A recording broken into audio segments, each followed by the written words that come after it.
I was talking to Joseph at Fairlease the other day. Were you? Did you have a thing you were going to start with? I just wanted to tell you I was talking to him for a buddy of mine who has a small business, but he's trying to rent or lease a few new trucks for Talk his about business. a fleet.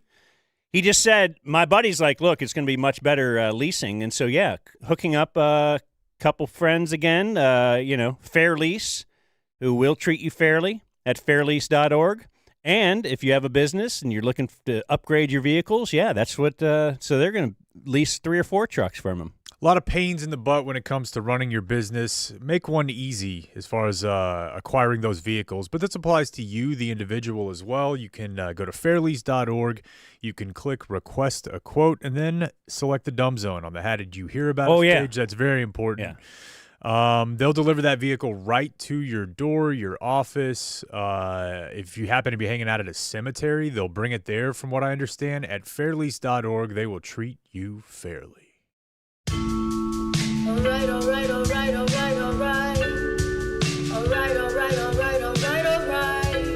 So do the open to the spot you were going to do. I stepped all over it. What was it going to be?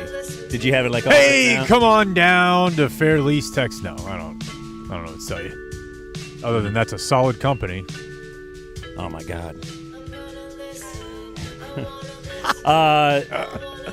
Hi, happy Thursday. I'm Dan McDowell. I'm Jake Kemp. I'm Blake Jones. Clayton Kimbrough is here. Some guy is here with Clayton. It's some mysterious dude. Mm-hmm. Who Clayton refuses to tell us who it is. Clayton's boy toy back there. I don't ask questions. I don't care. As long as you get the job done. Clayton used to work in do your thing. In political media. So this guy could be an asset. I don't even know what that means. Or a blood boy. Well, I know in other countries, they are spies. They'll have them work at universities and at newspapers and stuff. So if you have a far-right media company, maybe sometimes they're like, hey, we got to park this guy here. He's from Lebanon. Sitting next to Blake is the very hot Adam Romo from Eatsy's Market and Bakery. You want to hop on that mic? Go ahead. Wanted to sit uncomfortably close to me. Yeah, I know. He loves you. Go, sit on the couch for a second. Yeah, go over there. Just for a second, and tell the class why you're here. Last time he was here, Adam Romo, CEO. He would lob Don't know what that means. off-color comments from off camera, and then when we said, why don't you sit over there, he was like, nah, I'm good.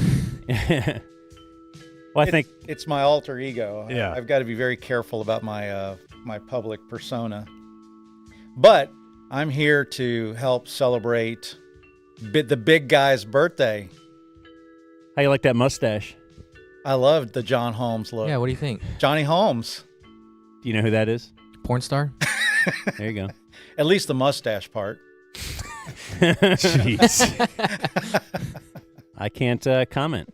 I've been sworn to secrecy. I signed an NDA on Blake's wiener. So Blake, how's your birthday going? Great. Okay. Fantastic. Nice. Yeah, I was told Thank by you my for wife lunch. that it was Blake's birthday. Jake gets mad that Blake doesn't tell I- us Oh my that. God, was I supposed to text I did you not. this morning? Hey, Look, bud, it's my birthday. I didn't say anything about it. I simply explained what happened. I knew it was because it's in my phone. I care about you, bro. Why? Why is it in your phone? In case I want to text you at midnight. Except I wasn't up. Yeah, you didn't. No, I wasn't awake. Can you send a text to be scheduled? Yeah. Yeah. Ooh. That's interesting. Then it could be like, hey, Jake, I'm up early working too. Mm-hmm. Because Jake will always send these emails at 4:30 in the morning.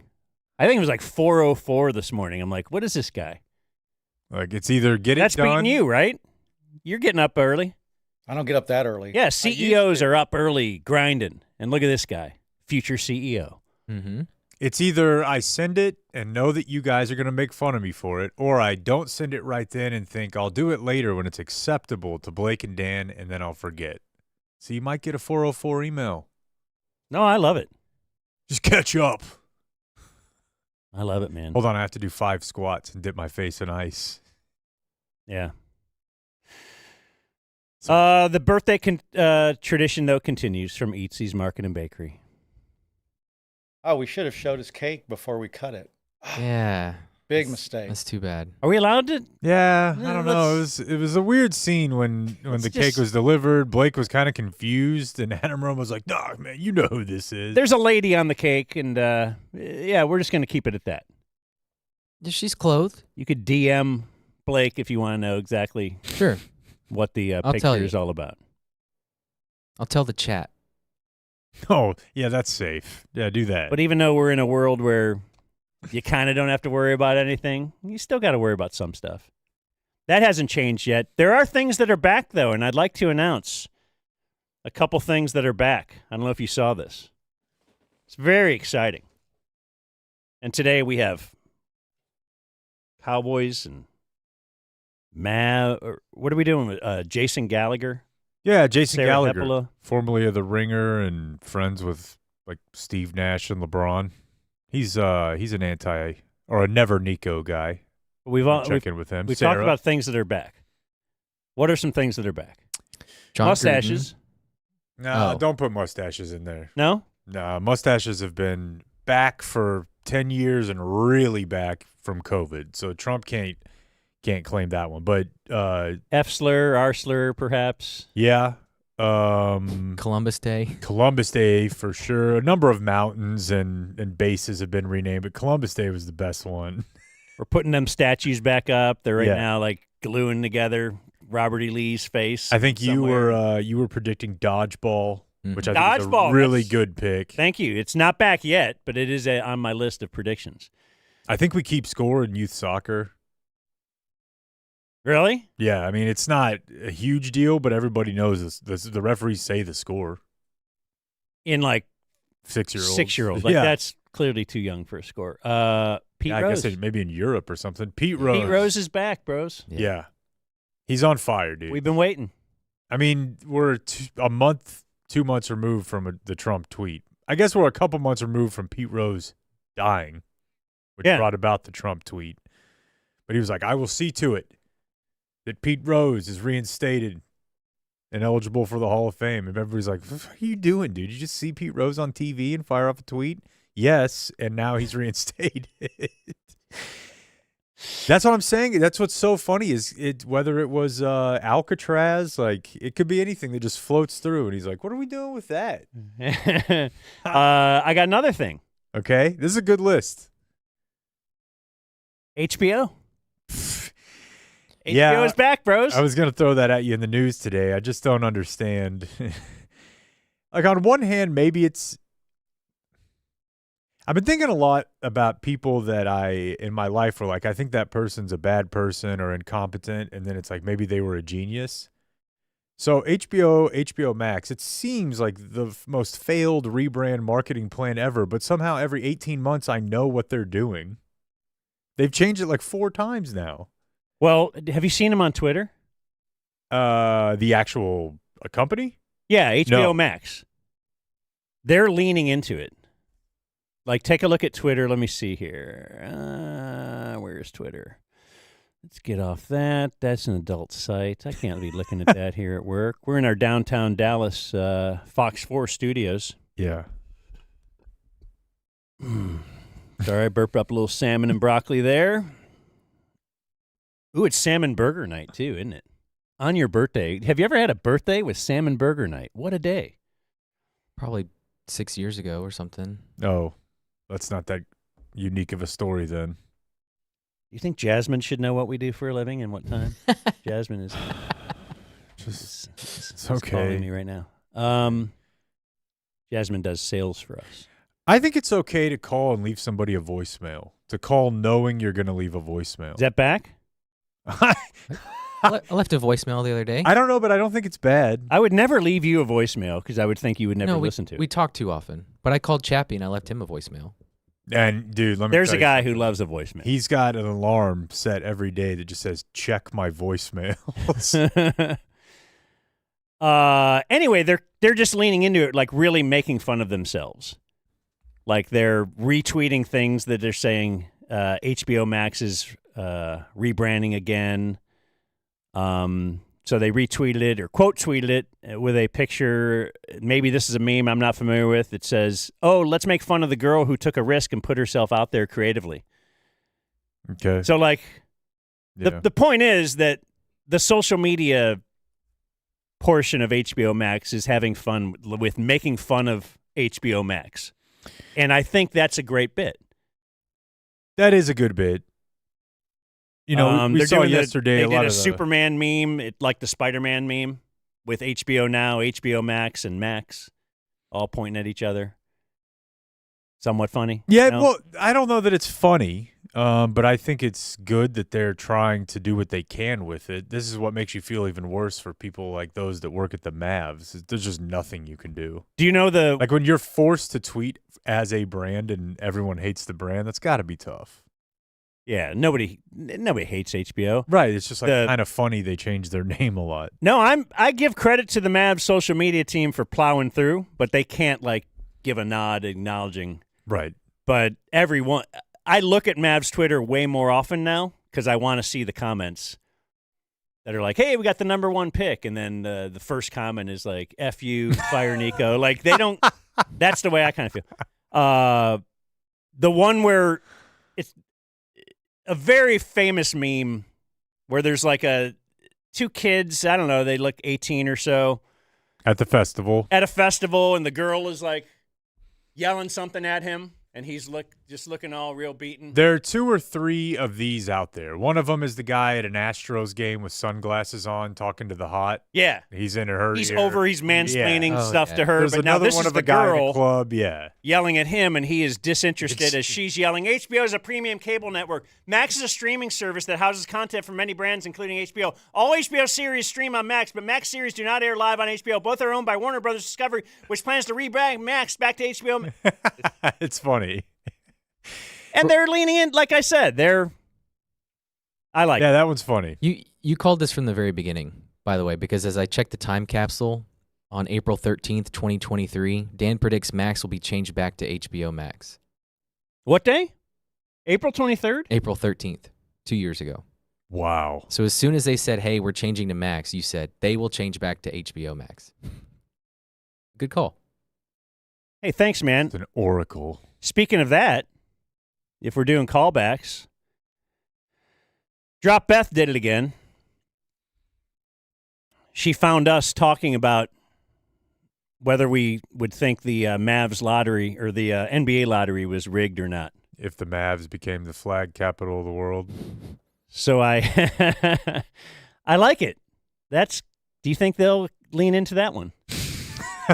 I don't know. Like I'm giving them options. Tag found Brenneman on it, and Put your flag in the flag capital of the world. this was from April 7th. So well after the Luka trade, but every day we wake up and we think about the Luka trade. Okay, so they're 3 games ahead of. Yeah, they're going to get in. Okay, let me now bring us back to reality here. This is us talking about. You were assuring me that they will make the playoffs. Yeah, I think we still had Kyrie at this point, or no? I don't know, but Yeah, I mean, that was a pretty big, at that point. here. Okay, so they're 3 games ahead of Yeah, they're going to get in. the Suns. That's amazing. It really is amazing because I thought if I'm to believe a conspiracy theory for the Mavs, it would be that don't worry, you're going to get Cooper Flag. We'll make this happen, but then you guys got to do your part and miss the playoffs. I mean, do you know how, like, what are the odds for the number 1 pick at pick 13? Very, very, very low. I mean, But what are the odds that anybody would trade Luka Doncic? And she found us on April 24th. The people he's firing or getting rid of are white. And the people he's bringing in are not. I know. It's just tricky. something to look at, folks. Something to look at. It's tricky. Got to get Cooper Flag. Now, that'd be great, right? He passes on Flag.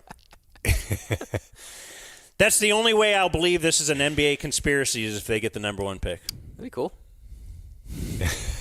Kind of cool, but I don't want Nico around for it. Really though, that's if they get the number 1 pick, this is then a conspiracy, and I will never not believe that. Yeah, I don't know. I don't care. Let's Just don't care about Nico anymore. And I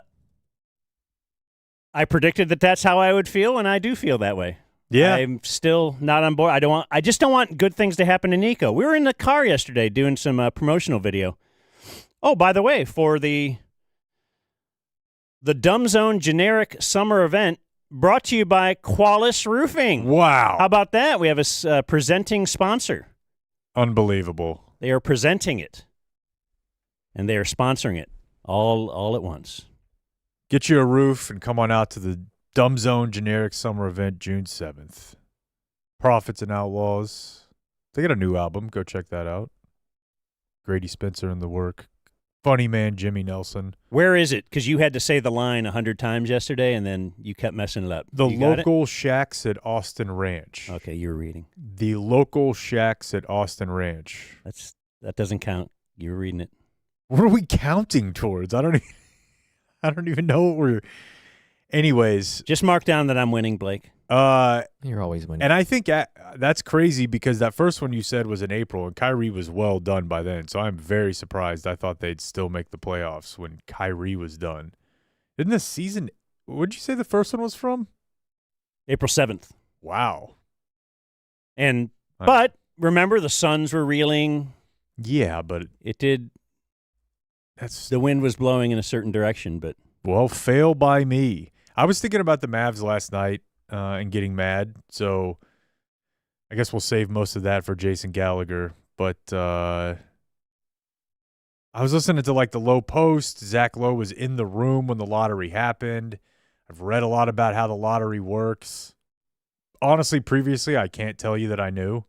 Post ping pong balls, or like I didn't understand the mechanisms of there's 4 balls and each person's assigned like the last number. I just don't know how they do it. I can't wrap my head around how they'd pull it off. There's people in the room while they are pulling the balls out and figuring out like which team is moving down and coming off it's the board. Ernst & Young, right?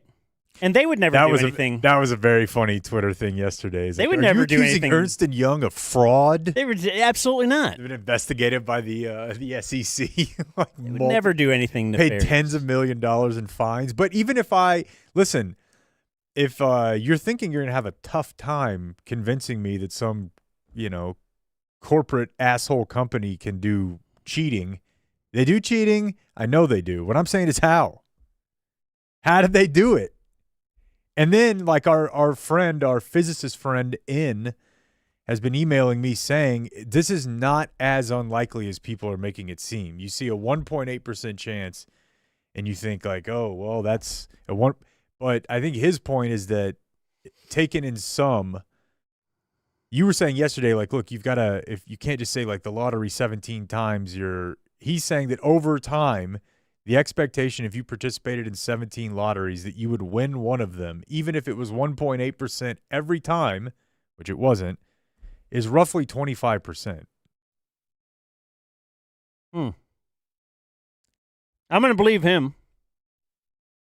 But yeah, and I don't know. I mean, it still, to me, feels like the coin flip thing.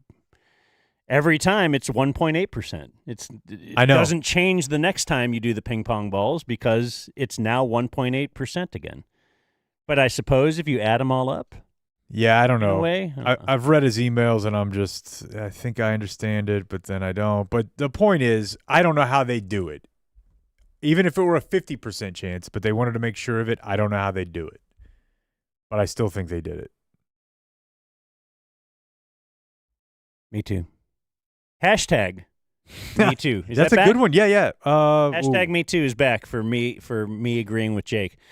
Today, as we slide into some more sports, is the last day, I believe, that you can protest the property tax bit on ownwell.com/thedumbzone. I've already done it. It does literally take a couple minutes. Yeah. Very easy to do, and then they send you an email that, hey, they'll file the appeal right away. I've also done this like on my own in the past. Bye, Adam. See, Adam. It's a beating. You ever like actually go through the process of trying to appeal your own taxes? Started and was so daunting, just eventually bailed. And I think if you tried to protest your own taxes and you found out how much you saved and then you divided it by the hours you spent on it, you are making and paying yourself less than minimum wage. It's not worth it. Just go to ownwell.com/thedumbzone. Just takes a couple minutes to sign up, and it's free. If they get you money, which they do for 86% of their customers, they get you money back on your taxes, then you pay them. And it's a very fair rate, about 20% lower than what you'll pay elsewhere. They got me back $1,969, $1,969. You could buy an NBA team with that type of bread at ownwell.com/thedumbzone. Save money on your property taxes. From the wonderful world of sports, Radio Sports Scoreboard. Oh, yeah, I like that. So you say we have Jason Gallagher joining us in 10 minutes or so. We do. So we'll talk a little more Mavs at that point. We do have a Cowboys schedule release. We also have like all summer to kind of go over that. Did you want to do anything else before Cowboys schedule? Yeah, I just wanted to give you one quick heads up because I'm obsessed with Jock Peterson right now. They said, "What's in the cup?" Oh, is that just playing? Is that on me or you? Okay. Last time we talked to Jared, I looked and maybe it was 2 weeks ago. He was the worst qualified offensive player in all of baseball. He's making a decent amount of money, but also more than anything, they're guaranteeing they have to play him. And when he plays, he hits third or fourth. What do you mean they guarantee they Well, have to they play? can't DFA him. Like, his options are such that with a veteran player like that making what he's making, he's going to get every chance to try to figure it out. Yeah. And so it's been awful. It's been terrible. It's been an absolute hole in their lineup. And like our friend Tim on Twitter loves, I'm going to pick an arbitrary date because it's just one of the times where he didn't go 0-for like he did for 2 months before that. But we're on about a 10-game heater here of him hitting at like a 975 ops rate. Oh. The first, before the last 10 games, it's 320, which was the worst in baseball. And for 10 games, he's actually been hitting. And this is not an underdog fantasy spots day. But I'm telling you this because I accidentally won a substantial amount of money on Underdog Fantasy over the weekend. By betting on him? By betting on Wyatt Langford to go yard, and it was Friday, right? It was right before the show, and y'all were mad at me because I was betting before the show. But I won like $500 or $600, and so now I'm betting on every Rangers game a little bit. And last night I took over 1.5 for Jock Peterson's total bases. Underdog is just like multiplier parlays. So for a bet of 50, had Jake Berger hit a home run, I would have won like $900. I got my other three things. It also kept me watching because Jake Berger was due back up in like the 7th inning of a game that was way over. So Jock Peterson. This hot streak, is that help when you play the Rockies? And, yeah, I don't think the Red Sox were in a great way pitching at that time. Or maybe it was more the Tigers. But, yeah, the Rockies are – but the thing is that while they hadn't played the Rockies before that, they had played like 10 other teams, and he hadn't gotten a hit in ever against any of them. Yeah. And then, yeah, the thing that you heard start to play there, the Cowboys in their schedule release, a really weird move because they didn't have like a pre-produced schedule release like a lot of the other teams do and like the Cowboys have before. Of course, they've had Post Malone playing beer pong. They've had Taylor Sheridan from the Yellowstone universe, who Jerry's all into that shit, you know. Oh, yeah. He was on it. He was on it, and or was that the one he was on? Well, it was Landman, but same thing, where they had like tryouts for Taylor Sheridan shows. We've seen a bunch of this stuff. They did the ASMR one where like for New York, you just bite into an apple. Yesterday, what they did, and I don't even think I understood what was happening when it was happening, but the Cowboys yesterday had something called, on their YouTube channel and on their website, America's Stream. And they were out, what looked to me like they were at Cowboys golf course, and I know that's where Dak was when he was talking to the ticket during the compound. So you've got CD, Micah, Osa, and I want to say Tyler Smith. And they're on camera like walking a golf course for 4 hours doing silly little challenges. None of them are like funny at all. No. It's not funny at all. But in the while they were shooting, it's among the worst schedule release videos I've ever seen. Yeah, so I guess It what may I'm be trying to the worst. establish is when they were doing that stream, I don't think everybody knew like they were. I think they thought they were going to release the schedule at the end. But what it turns out is in the background of the stream, little shots, they'd have like a little Easter egg. Yeah, there's there's a piece of cheese sitting back there, or a block of cheese. And Yeah, that's and it's promoting Green Bay. Or it'll literally just be someone in the woods with an apple. But you got to zoom in. Like none of the players noticed it. Of course, it's just a complete give up. The stream by itself, I think, is a good idea. I think that teams should do that. Like set up a deal where CD and Micah and Dez in his day or whatever, we give them some GoPros and they go play golf for 3 or 4 hours and we put it on the team YouTube channel. People will watch Get it that. sponsored.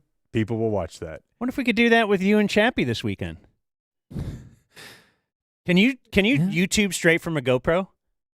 There's a way to do it. Yeah. You can do it from your phone. You can do it from your phone, yeah, if you have the right internet scene. Yeah, Would you at least do like a 10-minute go live go live on YouTube just with you and Chappie? or on the gram. Aren't you Yeah. golfing It's for really Raymond's easy golf on the tournament? gram. Yeah, it's going to be me, Chappie, and Soroy.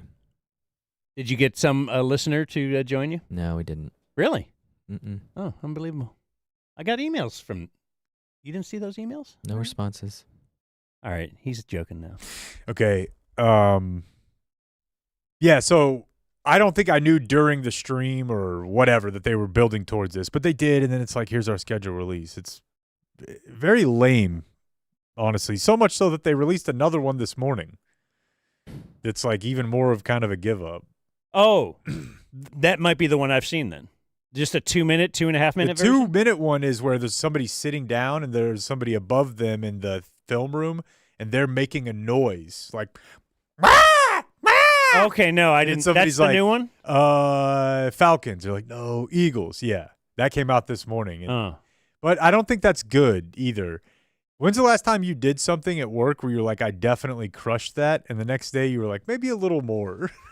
You know that it sucked if you the next day are like, we'll pad the stats a little bit here. But there was one clip that came from that I thought was kind of funny, and it's of when Brian Schottenheimer enters the frame with the fellas. They said, what's in the cup? It's a shotty. Yo! Tito's, Little T? water, 3 lemons. Okay. Shotty. Yeah, it's a shotty. Shotty McLovin. Yeah, I like it. Hey, You hydrate while you have a good time. Yeah, we got Yeah, nice hydrate and little heat cooler. up We got nice because it's little hot. cooler. It's about 100 degrees out Dude, here. it's so hot. That's why I'm not playing. That's why you guys aren't playing. Listen, Yeah, tight. Come on. Damn hot. It is. It's a shotty. Hey, you Shotty. guys stayed inside. Now you're going back out. Yeah, we're going to catch you on the course. All right, Nate's got me. all right, hey Nate, take care of him. I don't want to have to hurt you, brother. Yo! So that's kind of the feel of what the whole day was. They're just hanging out, not really being funny. But that was until Brian Schottenheimer entered the mix. And I just want to say, I mean, Jason Garrett won a lot of games. Mike McCarthy has skins, but we haven't had like a true funny guy, as the Cowboys head coach in forever. And we haven't tried that yet. So now, we get a guy who can give you a tight 5 and shoddy. That's a good little wordplay. So I think I speak for everyone here at the Dumb Zone when I just say how fired up we are about Brian Schottenheimer and his ability to form relationships. That's what it's really all about. When you talk about the great ones like your Vince Lombardi or Chuck Noll, it's all about just relationships and vibes. There's very little tactical. Yeah, everyone's doing Well, this. we could have a tactical shoddy. That's good. Thank you. That's so good. Better than what Shoddy came up with. Thank you, my brother. Tactical shoddy. That's his riverboat Ron or analytical Ron. So if indeed he does draw something cool up in the dirt, Tactical shoddy. I love tactical it. shoddy.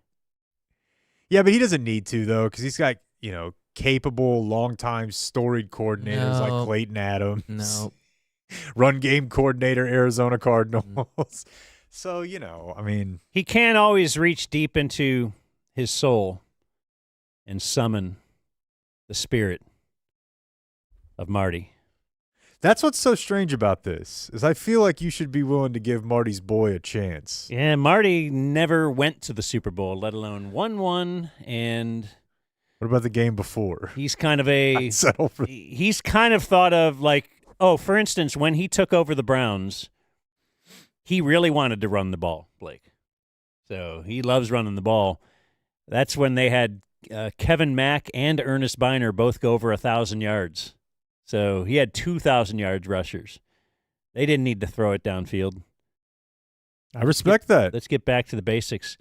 As far as the schedule is concerned,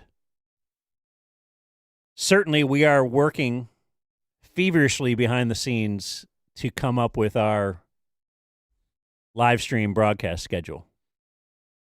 They're giving us tons of, like, we could just do every night game and you got 7. Yeah. Or is it 6? I can't remember. And there's no way to find out. But we were also kicking something else around yesterday that then I woke up and it's in my fantasy group chat where the guys are kicking around what game to go to this year. And Vegas is high on the list. Of course. Um, Monday night game. New York, high on the list. And I believe our list, at least, who was this yesterday? You said you're eyeballing Detroit and Denver. I think those are the ones that would be the most fun. Vegas is Vegas, and I'd love to see the stadium one day, but everybody can do Vegas. New York would be great, but it's week 18. Yeah, we found that we seem to have a lot of listeners in New York, and that would be cool. But New York jumped out at me. They probably suck. It's week 18. Who knows? That could be 2 teams vying for the basement, or two teams vying for the number 1 overall pick in the NFL Do the draft. Cowboys want to stay undefeated at that time? They may play everyone. I don't know if I can make it 3 more months of this with you. But I think the Denver thing, weed, we love weed and stuff, but I seems like we get as much email from there as anywhere else that's not in Texas, and maybe some places in Texas. So we got Gallagher ready. Oh, okay. On the line. So Go ahead. It wouldn't be a horrible thing if you're in the Denver area and if we did like a Friday, Monday that weekend. Would you go? Hey, before like a Hurley Heat you introduce Jason Gallagher, let's just mention Community Mechanical. They are a supporting sponsor at the Dumb Zone Generic Summer Event, which I would like to start calling the DZGSE. Okay, yeah. We've from the makers of the DZRV and DZTV. The DZGSE will be our generic summer event, and a supporting sponsor is CommunityDFW.com, Community Mechanical. That's our HVAC company. Big on customer service. Dude. They are the best. Text them at 469-667-7290. They'll get back to you right away. Travis and the boys will. They installed what's called a mini split at my house, which allows me to have air conditioning outside in the little new office there. It is so well done. The equipment they selected is awesome. You can barely even see it. It's very sleek, very modern. Installation's great, cleanup great. And could this even be true? He sent it to us. While the Stars are in the playoffs, anyone who says that they are a DZ listener and buys a new system gets a sit-in. And 2 tickets to the Stars' next playoff game. Ostensibly at home. I don't think he's paying for you to No, I think he'll send you to go to who's up, Vegas, Edmonton. I'm not sure. Well, that says it's a new. hit a wall. That's dated 5/14. He just sent that yesterday. Mm-hmm. Unbelievable. I know. He said, "Happy birthday, Blake," and then sent me this copy. Guess what? I don't want to spoil birthdays later. Today is Travis's birthday. Whoa! Wow. How about that? Wow. So The for his synergy, birthday, folks. text him and buy some air conditioning stuff at 469. Preventative maintenance. At least sign up for that. Yeah, why not? Summer's coming, bro. Did you feel that yesterday? 469-667-7290 community dfw.com. Where's Jason Gallagher? Probably LA or somewhere on the West Coast. I don't know. Hey, Jason, how are you today? What's up, gentlemen? How are we doing? Fantastic. What Dan asked me how you introduce yourself professionally today. Golly, that's a great question. I think lately it's just been producer. Sometimes people call me a director, but that feels weird for a podcast. Like that's actually my title for Mind the Game, is that they call me a director. But I guess that it's such a it's a podcast that involves so much managing. I'll happily accept that title. So that's kind of where I'm at, right? You know, producer, director, somewhere in that zone. Okay, so of course, Mind the Game is the podcast hosted by Steve Nash and LeBron James. Yep, So, that's are you present in the room while that conversation is taking place? Do you set and kind of leave, or what's your approach to the talent on that? I'm usually in the room in some way, shape, or form. To get Steve sort of integrated into the process, I'm always sort of, a little bit more on his side. We've been doing remote shoots, and so I'll go to Phoenix and sort of prep with Steve, make sure he feels comfortable, good, everything like that, because he's new into this whole media space. So yeah, but we've done a few, and we've done most of ours in person, and I'm usually in the room with both of them. Yeah, it's fun. It's great. Man, that's wild. Yeah. So you're from here, right? Yeah, that's right. Huge Born fan. Well, not born. I say born. I was born in Houston, but moved here when I was like 4 months old. So As fast as you could. it's fantastic. Huge Mavs fan. Obviously, like all of 98% of us that aren't just doing bits. Yeah. We're pissed. We're not coming back. I'm gone from this franchise. They can't do the worst trade in NBA history and then expect me to still pay any money to go see one of their games or buy a shirt or do whatever. Yeah. Although I did have, it was verbal, but I mean, I bought an MFFL shirt years ago and wore it proudly, and then I don't know. You're in breach of contract. I am in breach of contract. Yeah. Yeah, So, I think I'm in that area. And you were like everybody, right? You're out. You hate them. Well, hold on real quick. It's not everybody anymore, and that's kind of why I wanted but I didn't want to say at the time. At the time, it's yeah. like 98% of people. That's why I wanted to Okay. ask, is Jason Gallagher, huge Mavs fan who was out, is he back? Are we back? Hell no. Because I'm with you. The no is look, I'm Nico Harrison. Can you cuss on this? I'll Who play are it you safe. talking to? What? Just talk like a normal person. Gosh darn it. Okay, all right. You absolutely Nico Harrison bumble fucking his way into the number one pick does nothing to change my perspective on Nico Harrison. In my view, I think you logically have to be in two camps, which is one, you think the lottery's rigged, and therefore you might actually be back in on Nico Harrison. That's the only way I could ever see anybody being back in on Nico Harrison, is if you buy this concept, which I don't, that the lottery is rigged. Okay, so if you think the lottery's rigged and then Nico was this mastermind or whatever, I could see how you could kind of logically get behind that. If you don't think the lottery is rigged, then I don't see how, like a guy, going to Vegas and getting 19 on blackjack, saying hit me, getting 21 is like that's not smart. That is not smart, and that is not good GMing. And that guy's still in charge. And I have a picture in my office of Jalen Brunson holding up a Mavs jersey next to Luka Doncic holding up a Mavs jersey, and I'm like, y'all really want this guy in charge of your young prospect? Are you out of your mind? So no, I am not back. Wholeheartedly not back.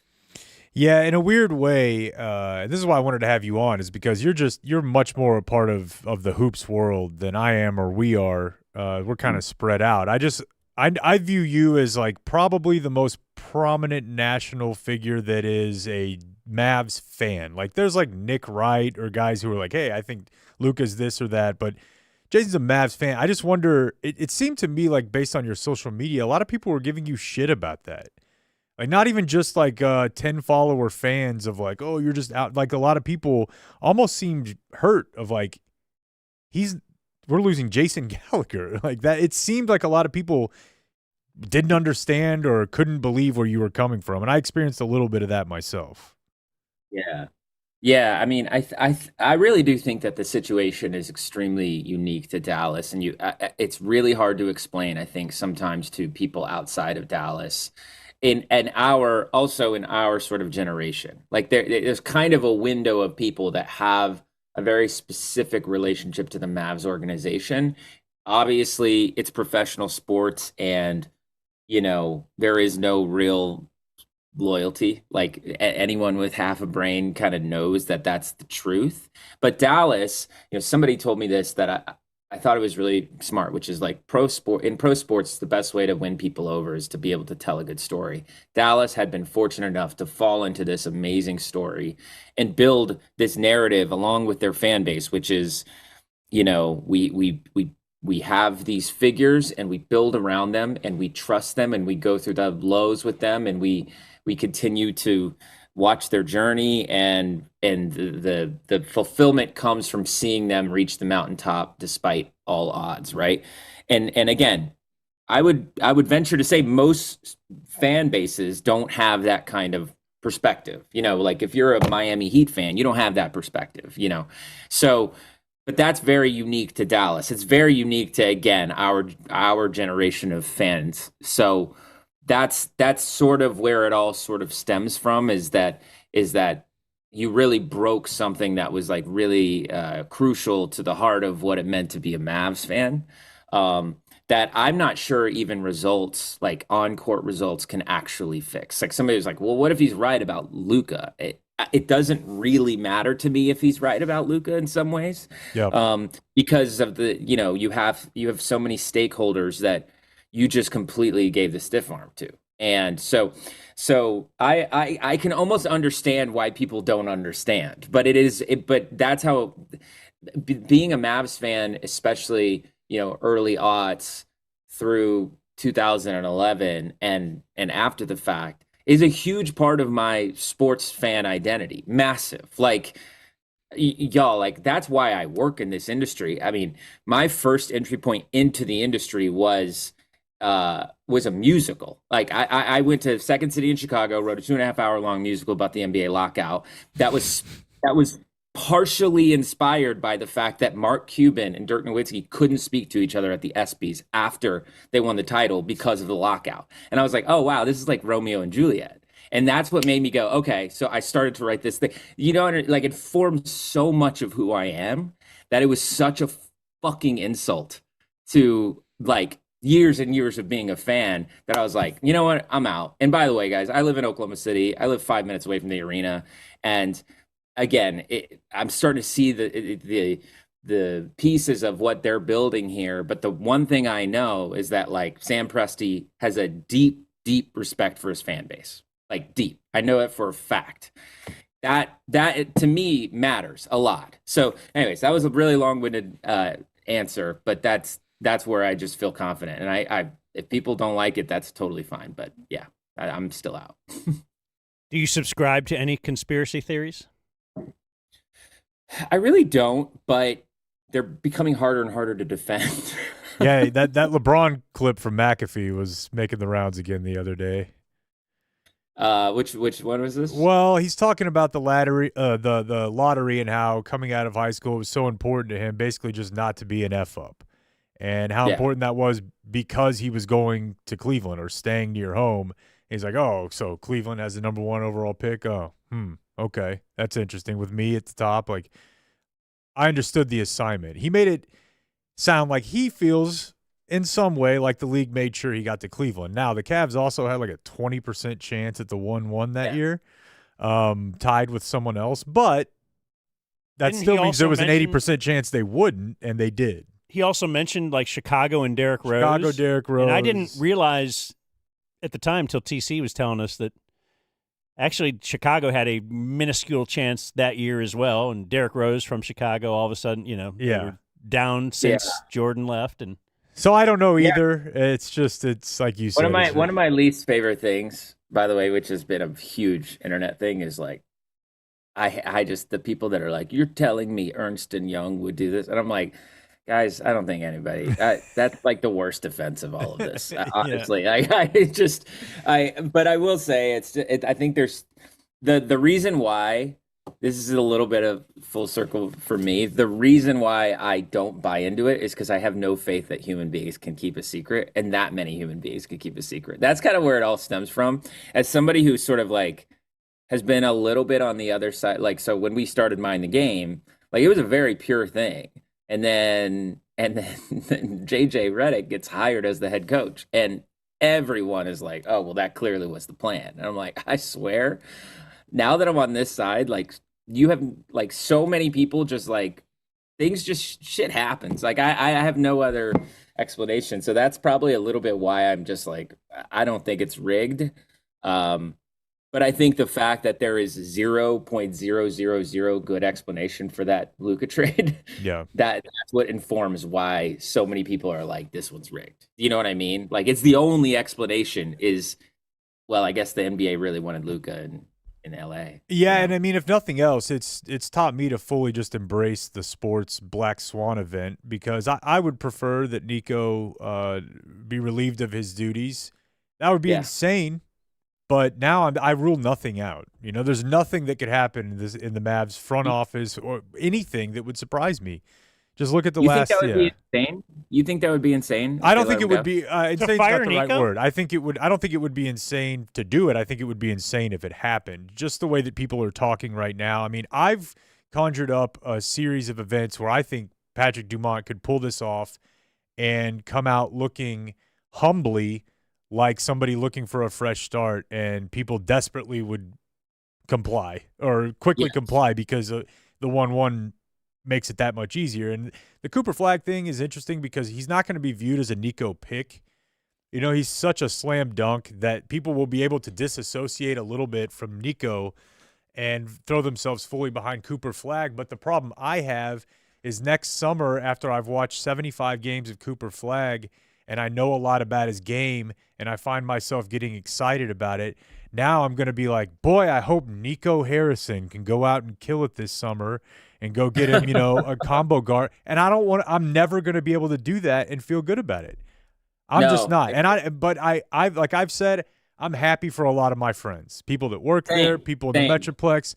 It's better than him not being here. But for me, I am more upset because, and this thought really upset me last night when I had it, I am almost positive that in Nico Harrison's mind, this is the universe correcting itself because he's a good person. And he's the type of guy who makes bold moves that no one else will. And fortune favors the bold, like Nico Harrison. That's how they got the 1-1. That's the part that drives me crazy. And it's not just because he's religious or whatever, but I bet he thinks, hey, look at the luck the Mavs had for the last 20 years. Look who was here. Heathens. These wild men. You got a man of God in here now, a man of conviction. And I'm being paid. I promise you he thinks that the Mavs got that pick. He doesn't say, well, it was probably just luck. Shit happens. He says, this is the universe paying me back for all the way. I'm Job, basically. Yeah. Like, I swear to God, he thinks that. And that's hard for me to wrap my head around. I completely agree. Yeah. And sort of back to your point. So I'm fully aligned.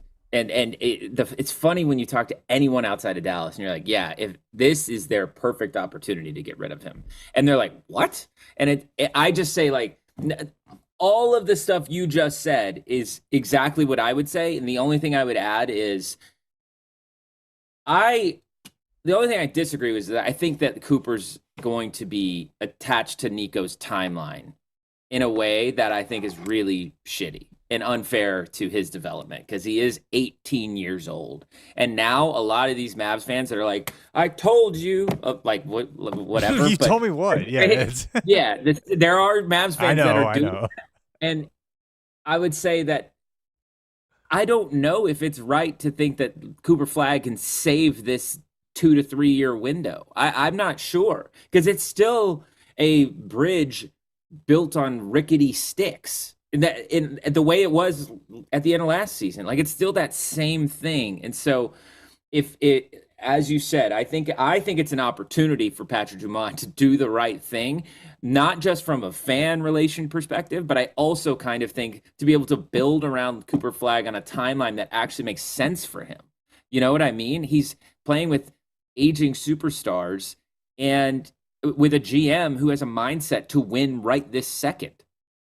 I don't know. Yeah, I don't know. no. The one side of it is that he gets to play with talented vets, and they'll be able to take the load off of him. The other side of it is everything else, whether it's the expectations regarding Luka, whether it's the save the city and the franchise. And, yeah, I mean, I'm very interested to see how Nico moves and operates now because there's just so many externalities. There's so much noise around him. There's so much – but he very easily could be a GM who's trying to chase things. Like what was the old World Wide West quote? I think it's from a Simmons column many years ago where they were out at like 2 a.m. and World Wide West told him when Bill wanted to keep going and he said, "You never chase the night." Yeah. And that's where I feel like Nico is about to be like, "Oh my God, I'm back in. That's how I'm back I in. What if I just go crazy?" Yeah. That's how I think Nico got hired too, by the way, is that Cuban's so obsessed with trying to build through free agency. Like he's so obsessed with getting the credit of signing the big player at free agency that he's completely disregarded that we have entered an era where that kind of team building isn't really the way to do it anymore. Yeah, like they're not hiring a Presti protege. At least Cuban wasn't. It's boring. Yeah, because that wouldn't allow Cuban to get credit. This is my long theory is that he had been told no so many times that he went to like the coolest fucking guy he knew and was like, "You run my team so you can get these guys finally in the door." I mean, yeah. So I the one thing that I think about a lot, or I try to tell my buddies that are still like, again, the I told you so friends. I'm just like, okay, but imagine you had Cooper Flag and all this other stuff. You know what I mean? That's what I keep trying to tell people is it's like, yeah, I guess Cooper Flag and AD, that's cool. But what if it was Cooper Flag and Giannis and picks? You know what I mean? Like that's the scenario they could have had if you still subscribe to this logic that, you know, that Nico knew what he was doing all along. It's like, well, a good GM would have had Cooper Flag and all this other shit. When you get into this level of the weeds of trying to defend something, you have to, when you do the butterfly effect, you keep some stuff the same and you change other stuff. So the parts that would have supported you, you're like, well, that would have been the same, but the other, we definitely still would have got the 1-1. But I don't know, man. I don't know where we go from here. I think I'm with you. I think it sucks that Nico feels validated. I don't know what his leash is. I definitely feel like he feels validated, but I have no idea if Patrick Dumont shares that sentiment. I've been learning a lot in the last few years that the reason I don't have like a lot of money, it's not because I'm dumb. It's something else. Because there's a lot of people with a lot of money who just seem to not really have a handle on their businesses. But I have to figure that at this point, Dumont is going to be looking at Nico every day, almost in a tell me what you did today way, or somebody will be performing that role.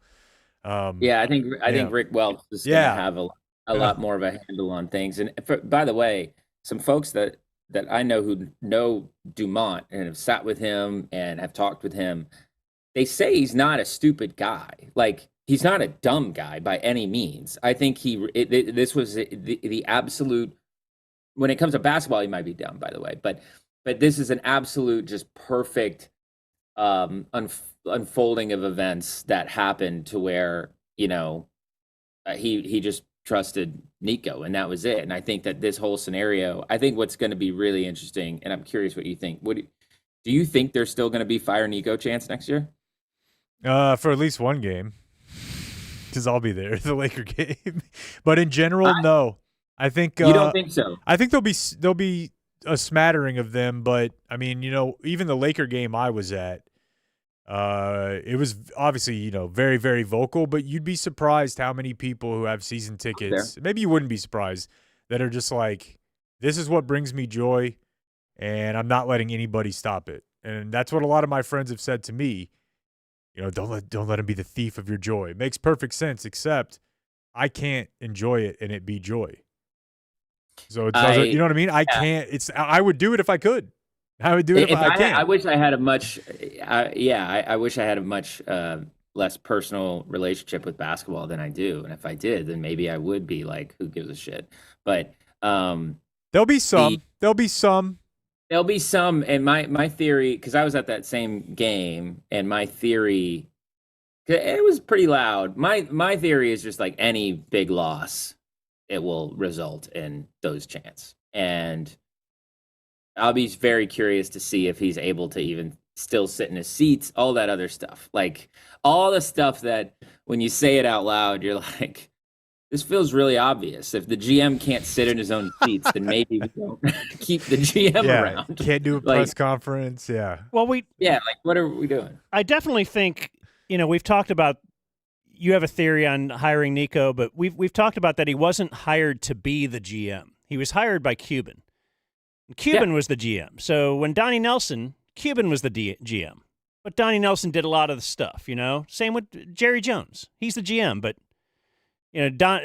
Cuban never wanted the title. So he hired Nico to be his public relations arm or his relationships arm, but he's got other guys doing, the statistics and things like that. Yeah. So now all of a sudden Cuban doesn't own the team anymore, and Patrick Dumont thinks, oh, this guy knows basketball. That's right. And so what we're dealing with now is you have a GM that probably has to double and triply check everything with Patrick Dumont. So now I think Patrick Dumont is kind of the shadow GM. Yeah. And that because he's like, well, this guy obviously, this was a huge mistake. We're losing real money. But Rick Welts is right there. And I'm not saying Rick Welts is a personnel guy, but Jason's right. Rick Welts has been very on the scene. He's trying to help put out the fire. It's not working. Everybody likes the guy. And he is one of the single most respected men in basketball across the entire NBA. And I've been saying, I said this last year, I was like, why the hell is this guy sticking around? Like he has like a very good track record. Like dating back from working in the league office to the Warriors stuff. Like he's got an awesome track record, and he's sitting here having to be like Mr. Firehose guy on but this Cooper Flag situation, I think, is him being like, everybody, we need to fucking be right on. Because I also have this thing where someone was like, well, would you trade the pick? And I'm like, well, I wouldn't. But if I was Nico, I might, because I'm supposed to be on this fucking stupid ass timeline. But Nico, I don't think, like, there's a part of me that actually thinks that Nico might actually want to trade him.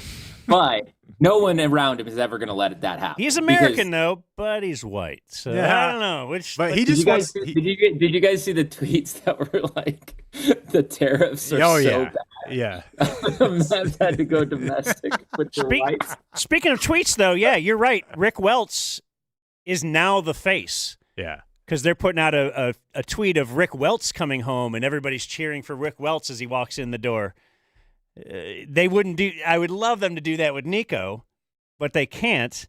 But Rick Welts kind of joined. He's been better at putting out the fire than Dumont was initially, and certainly Nico. But when he said that, you know what, fans? I mean, we had tough times in Golden State when we traded Monte Ellis. So I feel your pain. I feel like that put him right in the clown car with these other idiots that. It did. All I would say about him is that I think he's had a couple stumbles. The others have been nothing but. Like I didn't love that. Yeah. I didn't love that Rick Wiltz said, we just viewed it as a huge reversal of fortune. I was like, that's not how fortune works. It's a weird thing with him. Why I've not been overly offended by his comments.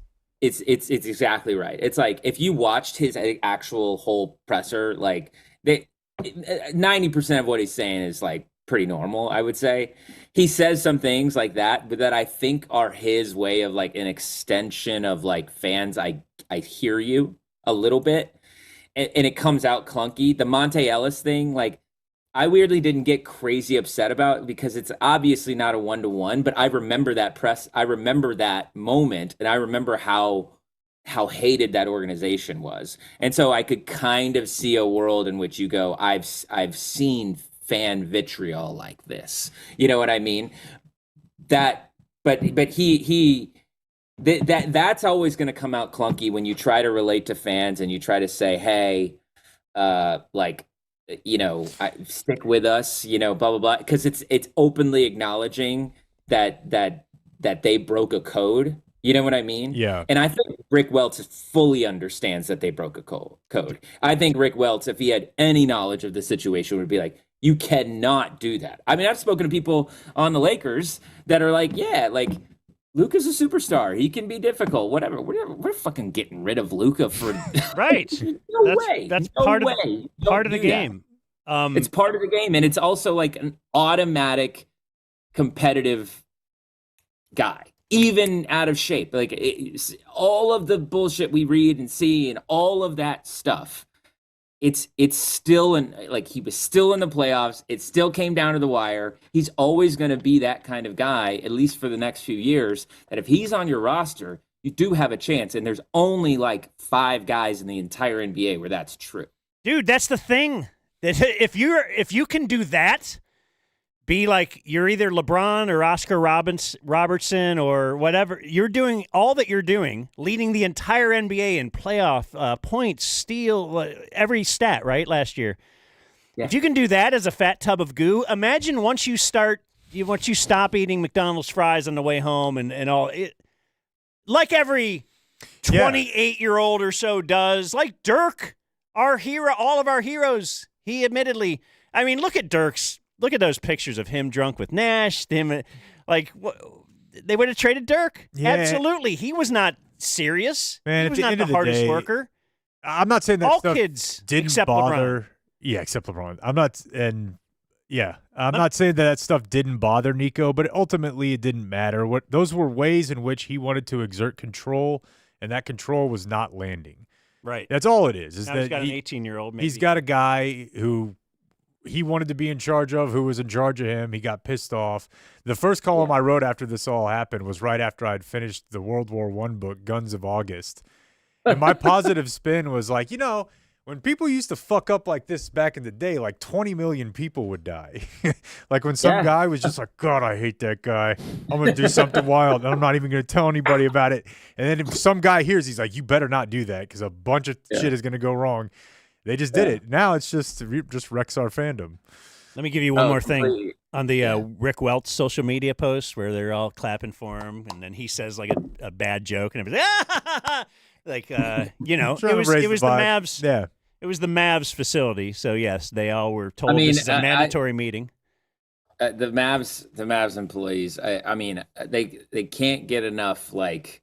Just if you see a Mavs employee in public, just buy him a beer. Like, right. I feel bad for your service. I feel bad for them. Thank you for your service, and I like the cat meme where she's just like, I'm gonna get you out of there. I'm gonna like that's how I feel about my friends at the Mavs. Like I really don't. I hope that it's all sunshine and daisies, but this is the NBA and shit happens, and I don't think a 1.8% chance at an 18-year-old is going to solve all the problems. But we'll see. Yeah. But back to that post, because I told you before, I love Mavs Twitter now. Like I would never usually click on them, but now I gotta read the comments. Yeah, they're good. Yeah. Well, did you see a lot of the comments? Rick Welts got the Trump Buttigieg treatment. No, it wasn't. They were just like, "Oh, cool! I hope he's celebrating with his husband tonight." Gee, because that's what Trump just the backhand, the offhand comment. Oh no, he looks great. It's a loving relationship. His little bike with his husband riding on the back. Man, it's on the handlebars. I honestly, I'm so bummed out. That's an exaggeration, but I interviewed Rick Welts with Machine, and then I got. I knew it was gonna. I got edited out of it, but I really feel like he and I vibed quite well, and I wanted him to. Like, you're the Luka of the show because they edited Luka out of all those. I wanted you to meet him, like, dude. I prepared so hard for that interview and learned so much about him. Yeah, I mean that was my. I was really curious. I was really curious to see if he'd stick around, but I think one of the things that, my sort of parting wish for the Mavs, if I were them, I went to Thunder Nuggets with slightly bias on who's Twitter personality, obviously. The best. But on the Mavs, fucking start talking to the people in Dallas a little bit more. Bring them into your office. Like I have a friend in New York that they hired her to help clean up their image and shit. And it's like, she didn't know anything about, she's never been to Dallas. She's never been to Dallas. And I'm just sort of you need to start extending a hand to some of these fans that have actual followings and bring them in. Make up a fucking thing. Who cares? It's sports. Nothing matters. Just be our director of community affairs. Yeah, whatever. Just do something to show fans that you give a shit. Because even with this Cooper Flag pick, they have not done a single fucking thing that is you are our priority. That has not happened. And that's where I just keep coming back to okay, if I'm crazy, then I guess Dirk's crazy. What does that do? They need what I mean? They need a scent for this situation because they brought in scent to cover the scandal of the day, but this is the new scandal, so it doesn't have to be a scent, her, but go Bob Myers. That's I mean, maybe, but that's where the Rick Welts of the world really needs to be hey. What are you saying? Bob Myers, the former GM of the Warriors, used to be Arn Tellum's. Yeah. No, if that involves getting rid of Nico, I think that's one Band-Aid right there. Yeah. Right there, just getting rid of Nico. That would just be they have no idea how much that would do for them. And they could get a smarter basketball person in there too. Here's my last thing to bounce off of you guys. Yeah. I personally hope that Cooper Flag turns into the next Christian Laettner or Danny Ferry. Or just something where he does not pan out. I want him to fail. I want this to be a failed draft pick because, again, it will reflect kindly on Dumont. It'll help Dumont. It'll help Nico. I want this to crater. I want it to not work even with the number one pick. Here's what I would say on that. My hope is that I kind of hope the Lakers win next year. I think that's to me the best case scenario. Of course.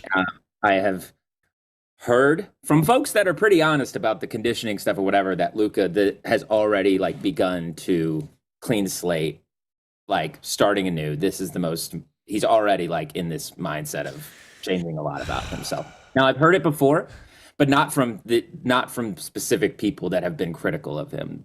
So I'll say that I think JJ was trying to make a point last year. I've literally not spoken to him about it, but I do think he was trying to make a point in the playoffs by playing 5 people and a half by saying we need fucking help. I think that the Lakers with a lob threat, a legit lob threat, probably beat the Timberwolves. That's how close these games were. And I don't know. Seeing how the playoffs have played out in the East. Have you guys pondered that for a little bit? Brunson and Rick. Not just that, just the Pacers might actually make the finals. Could you imagine a healthy Mavs team against the Pacers in the finals? I mean, that's what I was saying the other day. Is I think that about everybody. Now Tatum is Tatum. That I actually would have not even wanted that to happen if you had Luka. But that's the only team. What are we doing? Golden State. That's why you don't kill a contender. Yeah. Because anything can happen in the playoffs. Literally anything can happen. That's where I just go man, Oklahoma City might actually play the Knicks in the finals, and if that happens, I don't think that goes more than 5 games. I really don't. I think they just fucking kill them because they have too many. And I think that the Mavs would have been a very similar situation. Probably would have been emotional, whatever. And Luka loves to play down to his competition. We all know this. So that's not even But I mean, that's why you don't kill a contender. These playoffs are, when I look at them and how they've sort of unfolded with injuries and stuff like that, it's sort of man, what are we doing here? Gut punch. Golly. Anyways. Well, do you think you guys can win? You produce a podcast that might legitimately be able to win a Golden Globe. I heard that the Golden Globe is doing podcasts now. Are they really? I didn't know this. Yeah, Sarah, they are. Okay. I mean, if you go. got a podcast with Steve Nash and LeBron James getting millions of listeners, I feel like you're in the mix. Are you saying Jason has nothing to do? Why would you just mention those guys?